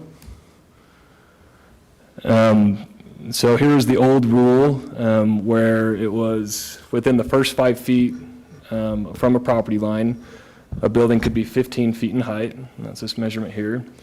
That 15 feet is measured to the midpoint of the roof. And I'd be happy to explain it to you. Councilmember Blackham's done that thousands of times. He could get into a lot of detail on how that's calculated. So in theory, this could be a 12-foot wall, midpoint between 12 and 18 is 15 foot. So it's an 18-foot tall building, in this example, within, it could be a foot from the property line and it could be that tall. Instead, we said, all right, if you're going to go a little bit taller faster, we're going to cut this angle off. The idea was maybe to help protect some sight lines and reduce the impact. Probably mostly it deals with sunlight.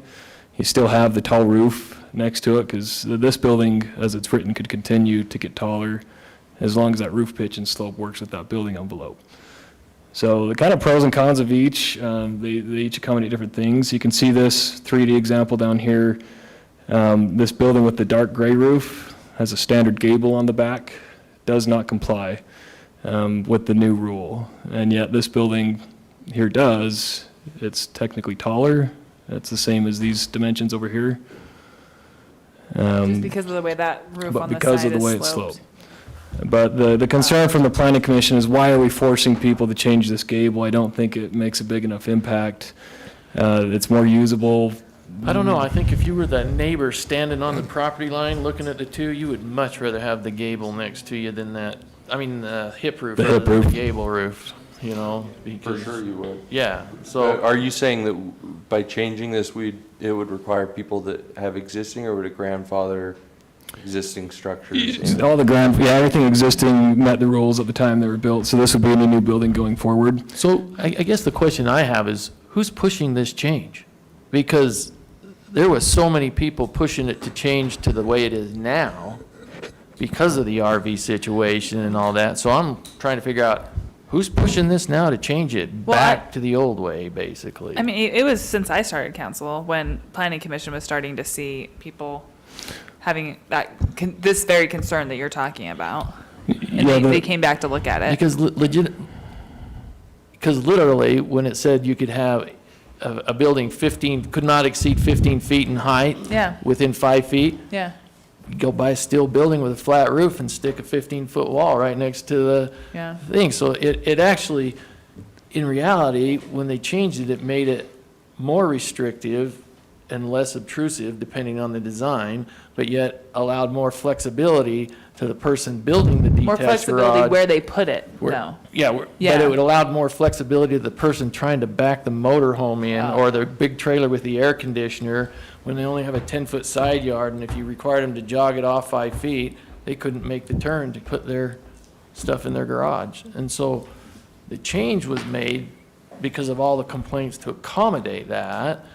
I'm trying to figure out is where are the complaints coming to change it back? So- Yeah, and then this was requested by a member of our planning commission that thought it was weird that we were forcing that hip roof and that specific style of architecture, so. Felt like it was, from the meetings, felt like it was overly prescriptive of what we were asking them to do with the adjusted roof. Yeah, that particular, member did think that it was just too restrictive on that, and I think they understood kind of some of the pros and cons of it. Yeah, there's a reason, How often yeah. are you being, though, like, how often is this really coming up as an issue for you? I get questions about it. I think when people understand the pros and cons of each, it becomes less, people initially are, that's weird that I'm forcing that, but when they see what was kind of given in return, there's some advantages to the existing system. And I can honestly say, not trying to cut it, but you could take a 12-12 pitch roof on a garage, and you could have put it and called it a 15-foot height building, and because of the pitch of the roof, you're gonna go quite a bit higher. And if that was my neighbor putting the garage in, and I'm standing right here, it could be a 18, 20-foot wall. But with the way the ordinance was changed, it was guaranteed that it would never be more than 12 feet high, and it would angle Including- away. 12 feet including the pitch? Well, because of the 45-degree angle, as you're standing there looking up, then it angles away from your property and gives you more of a sight line and doesn't block out your sunlight. So it feels like 12 feet Yeah. because it's angling, okay. Isn't this still requiring the 12 feet, though? Isn't this following the same guidelines, but it's just making it so? This isn't. So if you're gonna say, okay, we're gonna now, it says no longer permitted, but what they're saying is we're gonna go back and allow it. So if you're standing right here, looking at your neighbor's new garage they're building, it's gonna look a whole lot taller sitting next to your house than that one does.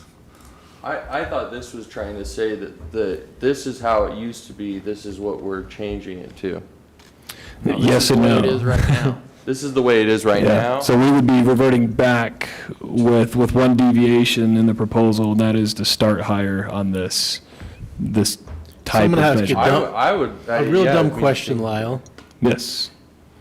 How many hip roofs are built in Kaysville now with their homes versus gable roofs? 90%. Isn't it about 90% of hip roofs It's pretty now? common to see, both styles. I couldn't give you a number. So, and this doesn't force it on your main dwelling, it's just that accessory dwelling. Well, but I'm just But- saying that I don't think that having a hip roof is very unusual Right. in today's construction. Certainly, it is very common. Yeah, we see those all the time. And I, put together this ordinance years back, and these are the original exhibits that the council looked at when they decided to enact this version. I think it's served its purpose in a lot of ways, and it's not difficult for staff to regulate one versus another. So the question was from the planning commission, can we not force people to do that hipped roof? Can they keep the standard gable? And so you get to make that decision on whether or not you think it's merited a change or not. So that's everything that's within this particular ordinance. Are there other questions on Just one quick placement or question. other items? It's kind of difficult to understand out of this wording, but I think your picture makes it clear. This does not allow, even if it's under 200 square feet and shorter than 10 feet, it still doesn't allow a shed in a side yard. Correct. Okay. Yeah, so this would be pretty accurate. So I probably confused everybody, including myself, with all the images I got, but we started thinking maybe that was okay, but they specifically said, no, we need to keep those side yards clear, and so we would maintain that area without an allowance for accessory buildings. And it's only when there's a road, the only time you can butt up against the property line is when when there's a road Two-sided road. on the other side On the of other it, side. right? If you'll go back to that other slide, this is actually a good idea to allow people to do that because our lots are so big. If you because the way the ordinance is written, that's technically the rear yard from that point on. When they've got all this area and room to be able to put that in there, I mean, that's a good change to allow them to do that because you have so many people that have L-shaped homes and then they want to put a detached garage or something. Well, to do that, they would have had to have moved it clear back to here instead of put it right there. I mean, I don't know if there's a number or a separation that you've got. So what does this Yeah. change, Lyle? You're saying now if we adopt this as it's recommended, they could come up? Yes, it would allow them to, in certain cases, come a little bit closer to the front. And what he's saying is, we're not going to say that if you got 2 feet, that, then it allows you to come up. It's got to be a substantial portion, like about half of your house has to be shorter or something. Wasn't there a number you had? Yeah, so it is right here. So an accessory building may be located in a side yard between the side property and a portion of the main dwelling, which is open on 3 sides. So if you had a covered patio or deck, then you could put something that goes past the livable space of your property, so long as it's not further forward than any enclosed portion of the dwelling. So again, people can't get creative about an enclosed or covered porch that's next to a master bedroom that pokes out the same depth or something.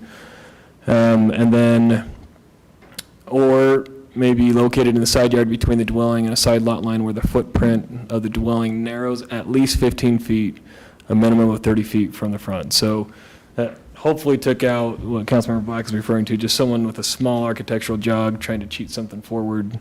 It should create enough space. Again, it's your dwelling already has 8 feet minimum side yard. you add the 15 to it, and you essentially have a 23-foot or greater space to put a structure in. It doesn't have a separation between buildings. I don't know if maybe that was a question. Some cities require that at 6 feet. We talked about it a little bit and felt that building code could take care of that. If they want to build it closer, then they have to beef up the fire rating of the structure. And most people keep at least some separation for walking access, if not drivable access around it, so.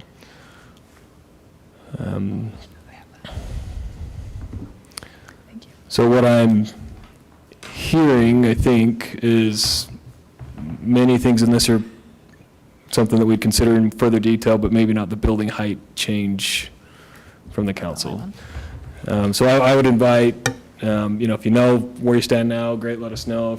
Email us, call us if you got other questions or ideas before we bring it I like back.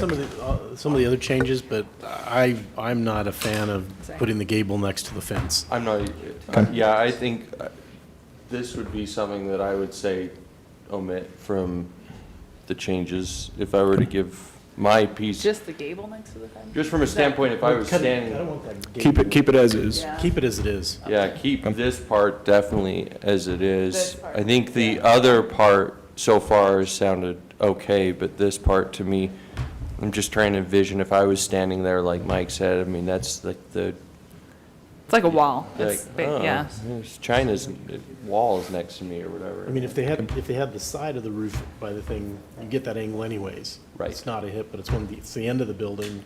It's the that biggest looks part. a lot Yeah. taller, yeah. It makes it look so much taller. Yeah. And it doesn't These are things I'm affect glad the functionality we're within, taking. inside Yeah. the building, putting that hip on the backside. Yeah. And where everything's trusses nowadays, Yeah, it's That's true. just a truss built, The truss things package. that, it's a click on It's a a mouse. click on a thing and a jig makes it. That's right. These are all things Not I more don't. expensive, really. Okay. Okay, well, that's great direction. That's So- easy to take out. Absolutely, to yeah, so we adjust, would yeah. prepare something showing that difference. The last item is probably the more meaty one, so again, any questions you have throughout, please stop me. Probably what I would, again, hope for is maybe a list of questions, comments, concerns that we could, again, come back with. And this is the accessory dwelling unit piece. So we just talked about accessory buildings. Accessory dwelling unit could be within one of those buildings as proposed, This is or Pandora's basement-type box. apartment. Yeah. I am so adamantly against this. So the reason for this one is based off the moderate income housing update we did to the general plan in 2019, where the council voted to state we would consider regulations that allowed for accessory dwelling units. When we did that process, reached out to the public, this is some of the survey results from October last year, where about 480 people Maria. Thank kind of you, talked Marianne. about She's got to go. the different housing types that they felt were most needed in Kaysville. Smaller lot, single-family, accessory dwelling units, townhomes, multifamily type structures, so you can see the more, Kind of what we said earlier tonight. yeah, the more urban, vertical you get, that just wasn't Kaysville's fit, so. want the townhomes, we don't want the multi-units. And we had, there's not the entire city represented there, but there was a lot of interest at the open houses and process on, they kind of liked the idea of maybe exploring that it fit better with Kaysville. They weren't necessarily keen on big apartments or other things. They thought, well, it's not going vertical, you can kind of hide them, maybe that's the way to go. So that's, I think, where some of the support came on it. I thought I'd just share, again, these are some examples of what that means and looks like. Room over garage, the little granny flat on the far right, something in your basement. Tiny home. I like the name. So these aren't Kaysville or Utah, but it's just some national statistics of other areas that, or international, I guess with Vancouver, BC, how many people actually utilize these.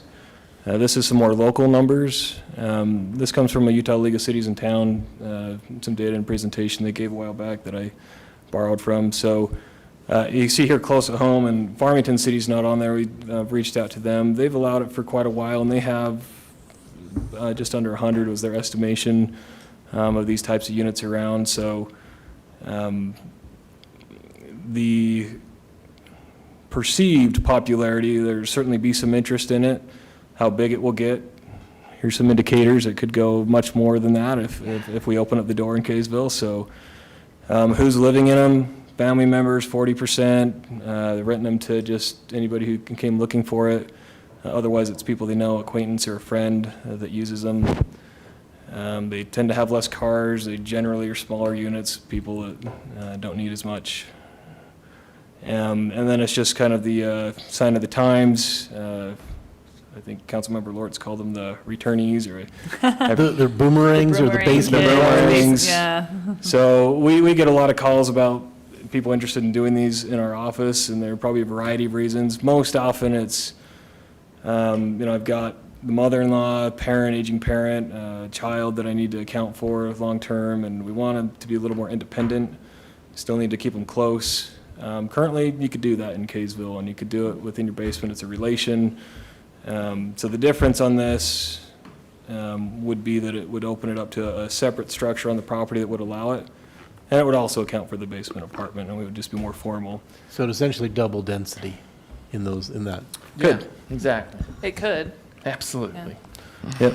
Yeah, so the way the ordinance is written, and again, I won't read it verbatim, but essentially says if it's a family relation, it could be there. If it's not a family relation, it would limit it to 2.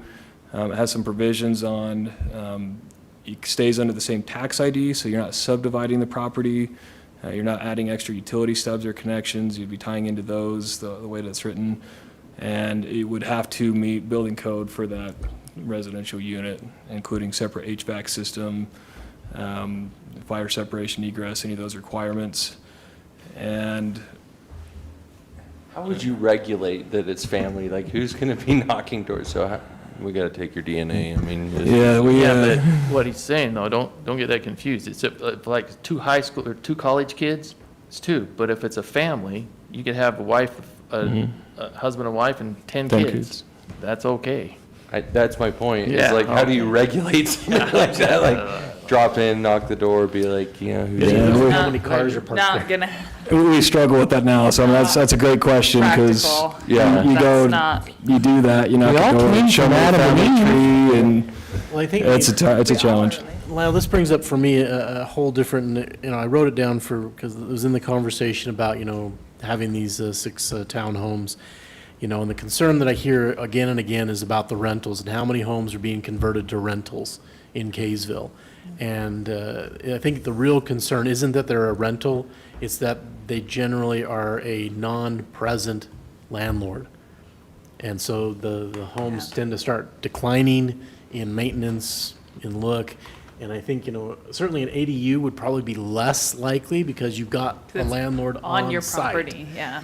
So they're going to keep it up a lot better. I mean, so that would be one thing I'd say, I like that better than somebody converting a single-family home into a rental.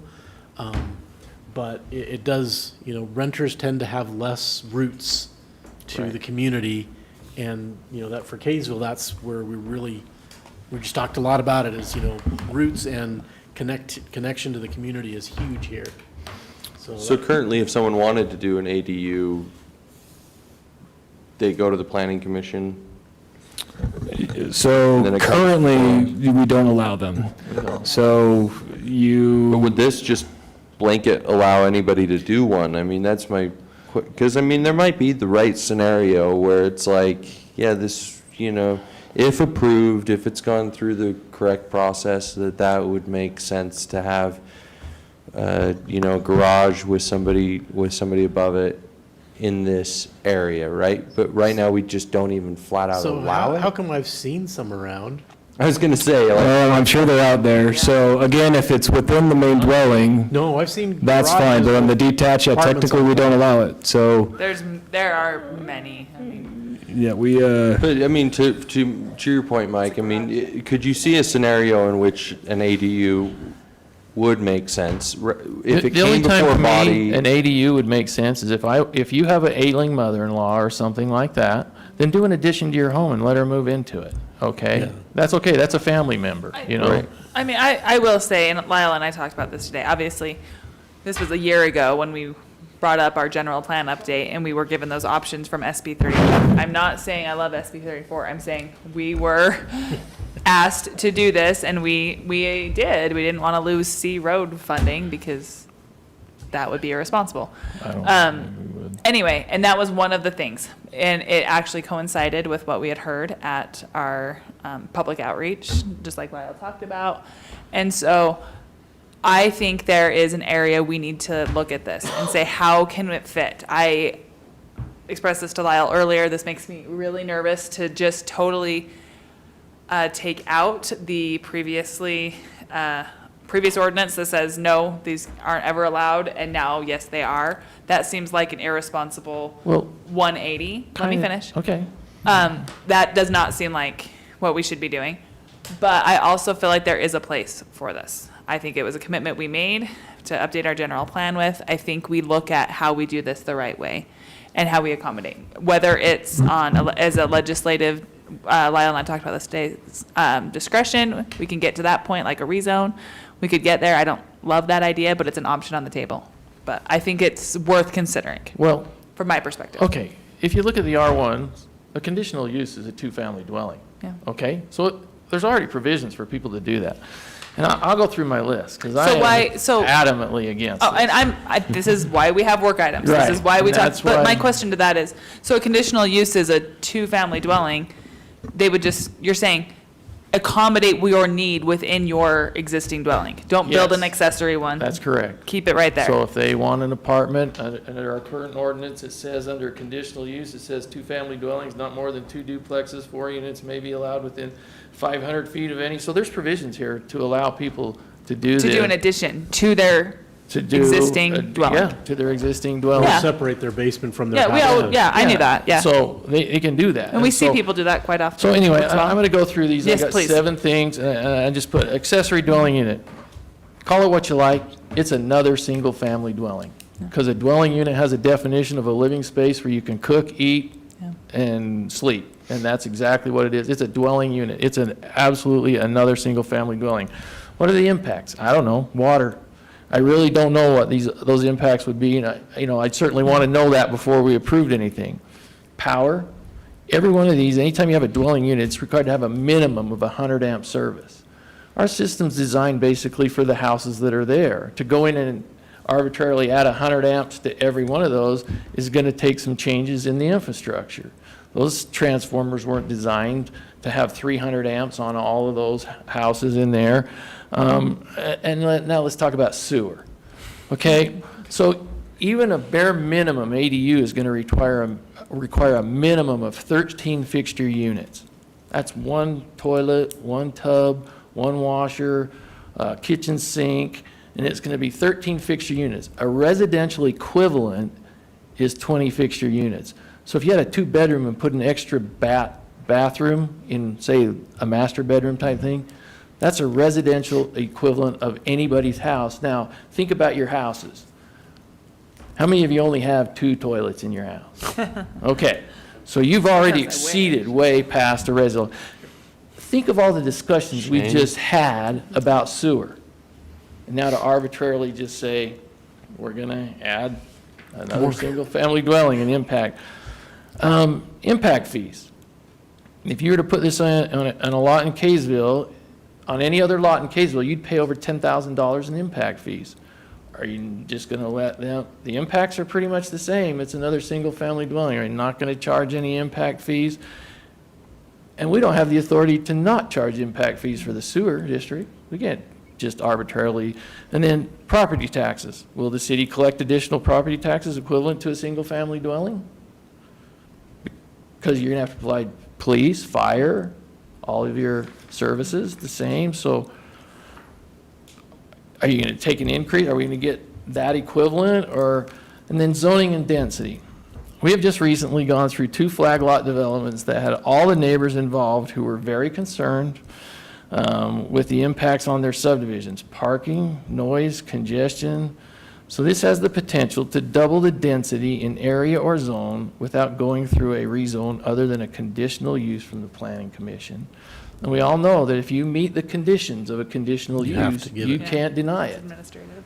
Okay? Then this is the one that kind of probably bothers me the most out of all this. It says, every one of us here belong to a homeowners association. Now, thank goodness the city does not enforce homeowners associations. Absolutely, that would be horrible. But why would Kaysville City create an ordinance that was in direct conflict with the majority of those covenants pitting neighbors against neighbors, because I can almost guarantee every one of our protective covenants say one single-family dwelling per lot. So why would we entertain an ordinance that To violate that. violates that? Yeah. And then as far as the city being transparent, I would hope that an ordinance that could have this much impact on its citizens would be more clearly defined on the agenda as a discussion for Kaysville City to pass an ordinance allowing an additional dwelling unit on every owner-occupied piece of property in Kaysville, not just zoning change or something like that. And then the last one, and as far as SB 34 goes, Kaysville's in compliance. You know, we keep getting that thrown at us, but we are in compliance with SB 34. Those are kind of the comments I had, so you know how I feel about it. Those are awesome. And that's why we have work items. Like, I Right. sincerely, this is actually what I wish we had more of. We can just talk this through, because this is a big one. I would say, when I talked to Lyle earlier, it was like two out of the three are pretty good. Well, it's like updates, tonight, but the discussion we had with Yeah. that rezone tonight. yeah. I would say on the flip side, not to play devil's advocate, but on the flip side, to people wanting to utilize their lot to accommodate something, I would rather see an accessory dwelling unit for a family rather than them come and ask for 6 condos. I mean, Oh, yeah, hands down. I mean, I'm trying to envision where I've seen one is, and maybe this had to be approved, which I'm assuming it did. I'm not going to say who, right? But, someone puts in a swimming pool and puts in a pool house that has a bedroom and a kitchen and Let's not make this whatnot. personal.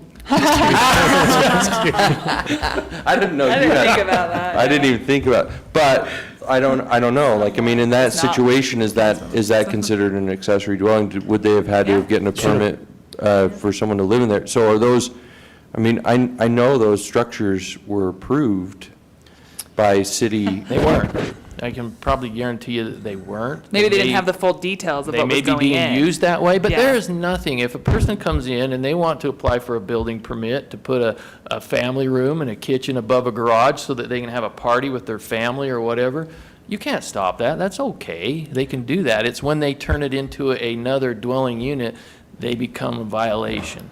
So theoretically, you can right now build an accessory dwelling unit and pitch it as something that's else what because it has all the same stuff. It has a usually- toilet, it has a shower, it has everything. And so, Or maybe the city doesn't know. No. They It's a don't know. garage. Well, It's- it's when they change the use. Yeah. That's the part that makes it illegal, because it was supposed to be used as a single-family dwelling with an accessory building, a pool house that has some really nice features to it. When they moved another family into it, they just violated the use. right. And that's what they're in violation of. And so, and literally, the city has ordinances, and they could go after them for that. All right, Nick, I would love to hear. Were you raising your hand or were you just No, no, scratching your I was just scratching mask? my- Oh, seriously? Yeah. It looked very It- much like, there was action from the This is hand. totally a Looked like you were- strictly legislative It kinda looked policy like you were- I decision. think You the have total masks freedom give it to do extra. Kind of looked like you were picking Well, your nose through your mask. I- is what it looked like. This is your time. Yeah, to that question, we had a funny story where I just talked to somebody about something different, and I get a call, and they said, yeah, I just got a final building permit, or final inspection completed on my garage, and I called the post office to see about getting a second address. And they What? said, you have to ask the city. And I said, well, no, you can't. Yeah. And so you look very clearly on the permit, and I forget the term, it's a Does your car playroom or receive something mail? like that, but yeah, it's got the bathroom, it's got a kitchenette, in an office space or something, and, it was obvious that we permitted them through a process telling them, you cannot live in that. They completed the use, their attempt to change it, and, and so they're out there, we're not ignorant to the fact that they're there. It's extremely hard to enforce on some of it, and we probably could be more proactive if that's the will of the council in doing so. But yeah, those are buildings that are using think- fixtures, water, power, but that use, it could be very different if we allow the permanent dwelling status of it.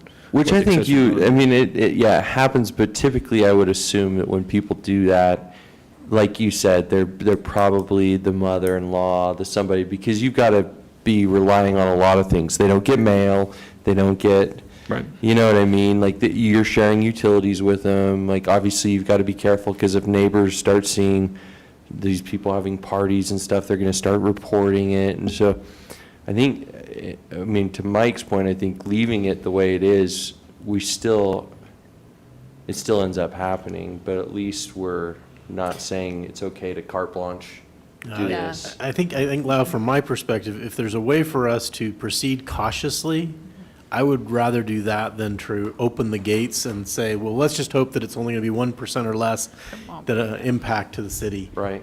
Because the impact could be huge. It will be. And there are Make it a certainly, legislative deal, though, like, do we want I to sit think here there and is an option. I mean, discuss we everything? could. there are a number of ways we could limit Yeah. how many in proximity, similar to that. We could limit the size. We had a lot more restrictions on this under different drafts. The planning commission was, let's make it easier, We open. heard, yeah. And that's their recommendation is what's before you. So certainly there are ways we could make it more discretionary, more restrictive, if you're still inclined to continue pursuing it. Not at they're all. all I in think that it option. opens up Pandora's box. and Yeah, it can I have create a lot of concerns. Absolute. Same with Mike on this. I that- absolutely don't want to see it go any further. When we passed the thing, or not us, the previous council, maybe you'll remember this, Michelle, Councilwoman Barber. That's right. Do you prefer? Yeah. Mayor Pro Tem, Yes, thank excuse you. me. Thank you. Mayor Pro Tem Michelle Barber. What's your middle name? Anyway, what was that? Because I remember there was 4 or 5 things that There's like a dotted list of at the 30 list. things Was that you one could of choose. them Yeah. this? Yeah. Think so? Are we in violation of passing? I mean, that's what I'm just curious about. I'm trying to figure out, kind of to your point earlier, Micah, why are we doing this? I think this is why we're doing it, right? But I honestly don't know why, because we've created the R16 zone. We've looked at, we have provisions to allow duplexes under conditional uses. We've done everything it looks like that we need to do to be in compliance. And that was just my question was, I remember those, I should have had it pulled up from that previous meeting. Well, I don't think there's a time frame in which you have to have made all these changes. That's accurate. So the Senate bills, I remember it was, they had a pick list of the 26 or 30. Yeah. You had to implement at least 3 from that list into your general plan. I think, if I'm looking at this, assuming it's ordered that way, I think there's 4 that were picked from that, starting with number 6, 7, and 8. I think were all added. So we picked 3 plus. Do we already thinking, have, yeah. So to Councilmember Blackham's point, and, I think it's very subjective. Timing's not in there when you're doing it. Have we done the higher density? Yeah, you could argue that. Have we preserved moderate income housing? You could argue that. Are we rezoning? So these are other provisions. I would think if you're meeting 3, which was the requirement, you could probably argue, again, debatably, that you've met the intent of that Senate bill as well. Maybe this is the bonus one. So, but yeah, it is in there. That's the reason that we're bringing it before you is that's what the council voted on. Whether you want to act on it, modify the general plan, if it shouldn't be in the general plan, that's another question is, do you want to follow the plan or do you want to deviate from it? And you guys get to decide that. That's all on the table, I think. So I will say I am still open to. I think we need to look at it and see how can we accommodate this. Maybe it's case by case, kind of like we do conditional use, something. I'm still open to that. I'm not saying I want it to completely go away. I can understand that I don't speak for everyone, but that's my perspective. I think this is a need in the city. I think it could accommodate things better than a subdivision of a lot or something else. But that is, I am still interested. I'll keep working with Lyle. If there's still enough interest from the rest of the council, if there's not, then, I mean, it has to think be a it's majority. there. That's how The everything only- else is. think The the only provisions people are I'm there. trying to think of is like the young married couple or just that wants to live in a basement. You know what I mean? Like, I remember when my wife and I first got married, we were looking for apartments. We tried to find hard. apartments. We would have loved to have found like somebody who had a basement apartment in Kaysville. Now, granted, I'm not saying that that's our obligation to make those possible. But you can see the use. I can see the And we use, do and allow I can that. I mean, see- you can have a basement, you can have a separate dwelling, you can have a lot of things. Do what? A separate dwelling You on can your. rent your basement. Yeah, exactly. If you go through and. Yeah. Get the conditional use. Get your conditional That's use, what I'm yeah. saying, it's We allow already that there. right now. So it's already there. What you want is already there. Okay, well then. Well, that's not That's exactly what- what we want, but But we have public comment that we'll get to. I think we've discussed this. What direction do you want?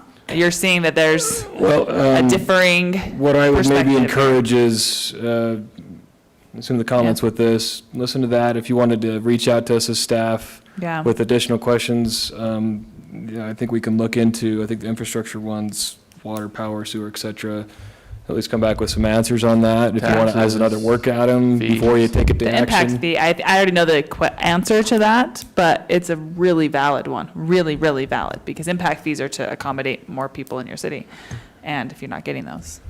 Yeah, we could propose alternate and again, we can Yeah. bring it to a work item. you know, Here's A, B, and C, and see if any of those scenarios are more kind of with palatable before Councilmember action. Lortz, I mean, take away the red line that divides Farmington from Kaysville. I mean, this is a community. Davis Yeah. County is a community. There are plenty of apartments to accommodate young people in Davis County. I still think there's a need. I still do.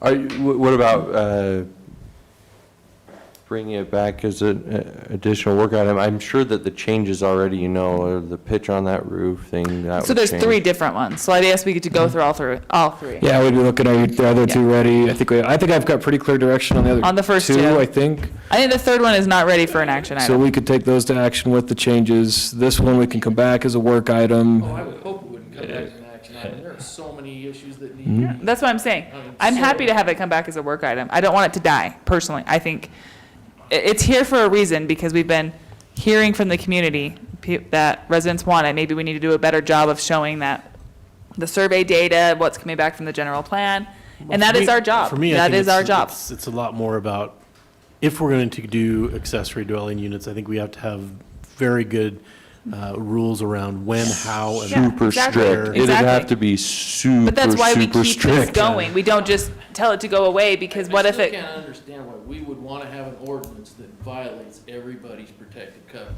Well, maybe that's it. Like, do we all really I don't live, understand that. do we all are really you live in wanting to HOAs? speak, or Yeah. can you raise okay. your hand in a more clear manner? Thank you. Well, I just think there's a lot of zoning laws that we have that an HOA chooses to restrict.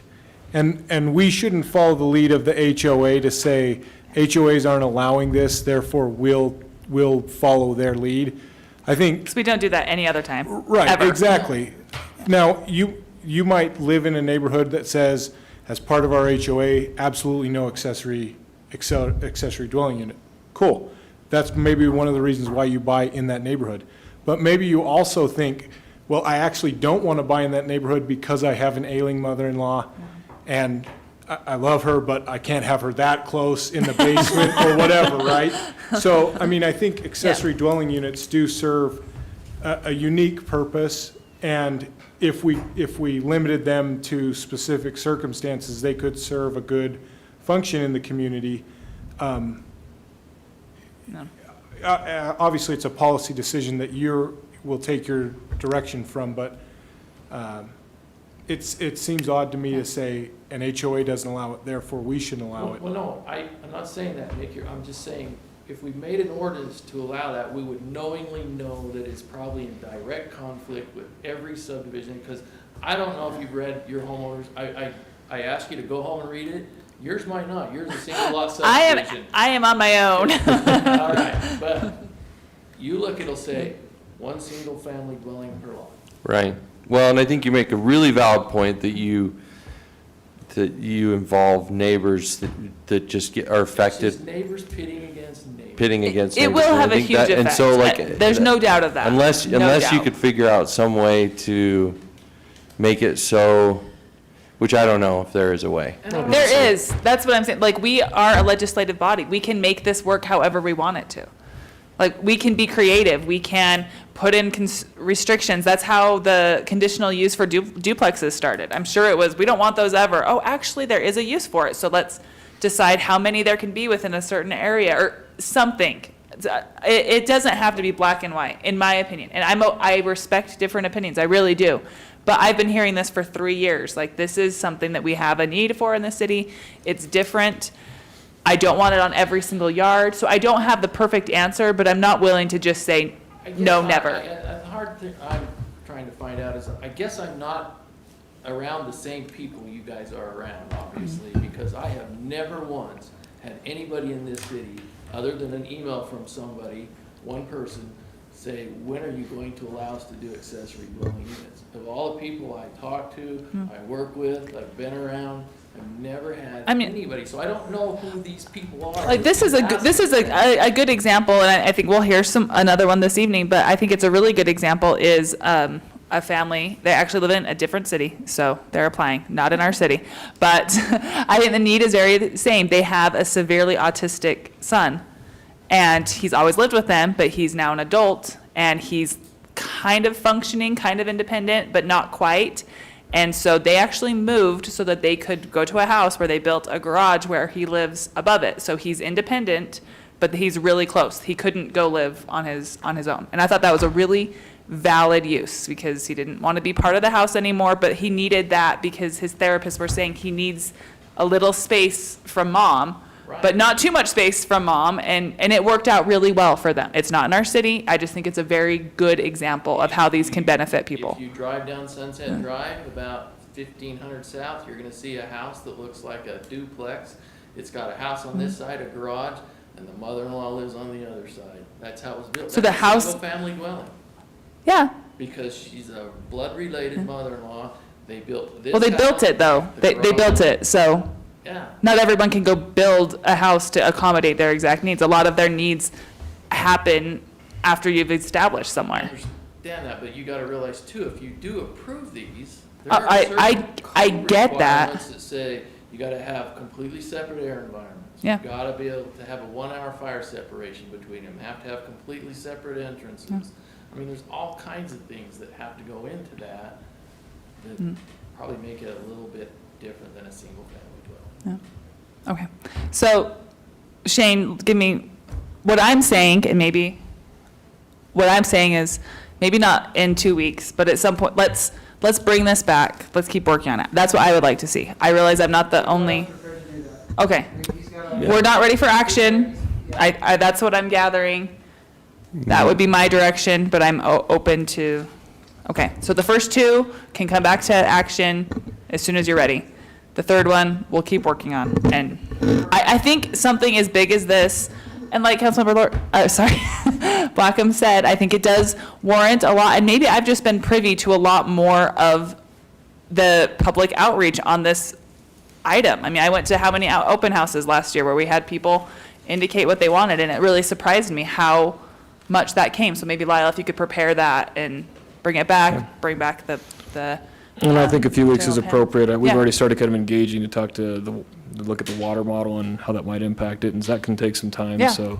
for we'll sure. Work item. And the future financial date. aspect as well. That is Okay. very valid because the city could really find itself in a deficit very fast because we have a lot more need, but we're not seeing anything coming in. So, okay. Is that good enough direction? Do you want a motion or is that okay? Perfect. All right. Now we have call to the public and we have one person signed up. Thank you for waiting this long. Tyson Smith, take it away.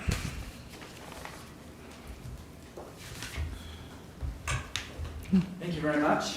Oh, can you put the microphone back on, Lyle? I know you've got a really good voice, but sometimes, yeah. I appreciate the time. I'm Tyson Smith, longtime resident. Bought my first home here decades ago, and my second home now here. Built a building, 22,000 square foot building out here. That's true. Have brought a lot of my company here. I'm a huge advocate of this city. But I also recognize, like situations, my situation is I live in a house with 4 bedrooms. I can't push the back out. I can't add on. So if I want to provide opportunities for my kids to be able to stay with me while they save, my purpose is a down payment. How do my kids afford an apartment, even in Farmington, to save a down payment for a house in Ogden? There's just, I mean, I need a place to put. I've got 5 kids, 4 in college, and I need a place to put them if they save. I mean, we had that blessing. I was able to stay in my parents' home for for a year or two and save for a down payment after college. And so I think you can put some restrictions. You could say, you know what, you can't, it's for family only. I would be okay with that. I mean, I don't want to see our city overrun either. But we have to face the fact, as a business owner, I was in a meeting with the mayors of Davis County 9 months ago, they were talking about the lack of affordable housing. I don't want my grandkids raised in Ogden. You know, I really don't. I'd like to see my kids save for a down payment and be able to afford a home in a place like this. And I don't understand either, if we push out the back of a home and add 2 bathrooms and a sink, and how is that so different than just putting in an accessory dwelling unit, right, with a sink and a sewer and water and connections like that? I don't know how it's tremendously different, but I can't even do that. I would be too close to the fence with the way my house is. So I have a half acre, but the way my home sits on the lot, I couldn't push out. I can't do that. And so I see it as an opportunity to say, hey, you know, we're going to put a unit on the land. I've got the land. I can stick a unit out there and have a place for family to stay. I'm not going to rent it as an Airbnb. I'm not going to. And I think you could put those restrictions in place and control it. And I agree, there needs to be parking. There needs to be. We could even limit how many people can live in there. I'm fine with that. Keep it to 4 people. As you said, Councilman, we could put restrictions in place. But if the purpose is to try and allow us to utilize the land that we own in order to help our family, I don't see how that's a bad thing. Especially, I agree. And ultimately, I actually have called Farmington City a couple times too to find out how it's working, what's going on. And it seems to be working really well there. They don't have a lot of people who have done it. But for those who have, right, those who are interested in something like me, I don't have a basement apartment I can put my kids in. My house doesn't allow for that. And so we were looking at this as an option, and it's true. I know of a couple people just in my neighborhood who have these. I mean, it's being done. My pitch was, so if it's being done, we know it's being done. And people are going to do it. When there's a need like this, they're going to do something. So you either make it legal and have the rules, or people will do it anyway, because there is a need. So why don't we accommodate the need and give, does that mean I'm done? Okay. That sounded really friendly. Yeah. I'm not quite sure. Usually it's like the That's just your theme, that's I your would have theme. given you a prompt. I had no idea what that was. Okay. Get it I just better. figured you guys were going to give me all night. That thing hasn't started. That was So, hilarious. I'm like, what is again, that? I do want to say, I mean, I'm a huge advocate of the city. I mean, Thank you, I yeah. brought people here, lots of people for our company, because I love Kaysville, so I don't want to see it overrun either. But Yeah. I think we need to look at it. As you say, I could bring people. Yeah. There are people who want it, the people with half-acre lots that are saying, how do I use this land to benefit my family? Yeah. But let's put in some regulations to keep it under control, too. Yeah, absolutely. Thank you. Thank you. And that was our only call to the public. Councilmember reports. You made Anybody? me give mine earlier. Yeah, I know. Hey, that was well timed. I feel like that worked really well. I would like to be acknowledged. I was, yeah. Yeah, oh no, we Guys, we're all early. strategically moved up an agenda item, and I felt like it was really, really well executed, if I do say so. I wasn't myself. following the 7 Ps is the problem. the what? I wasn't following my 7 You did Ps, not. yeah. All right. Anybody else at the council, agenda update or report? City manager? No, I'm good. We need to put yours at the beginning because no one wants to hear your report by the end. All right. Motion to adjourn? So moved. So moved. Second? Or Aye. all in favor? Aye. Aye. There we go. Great job. So good. How can we help clean up, you guys? I got it. Are you sure? Yes.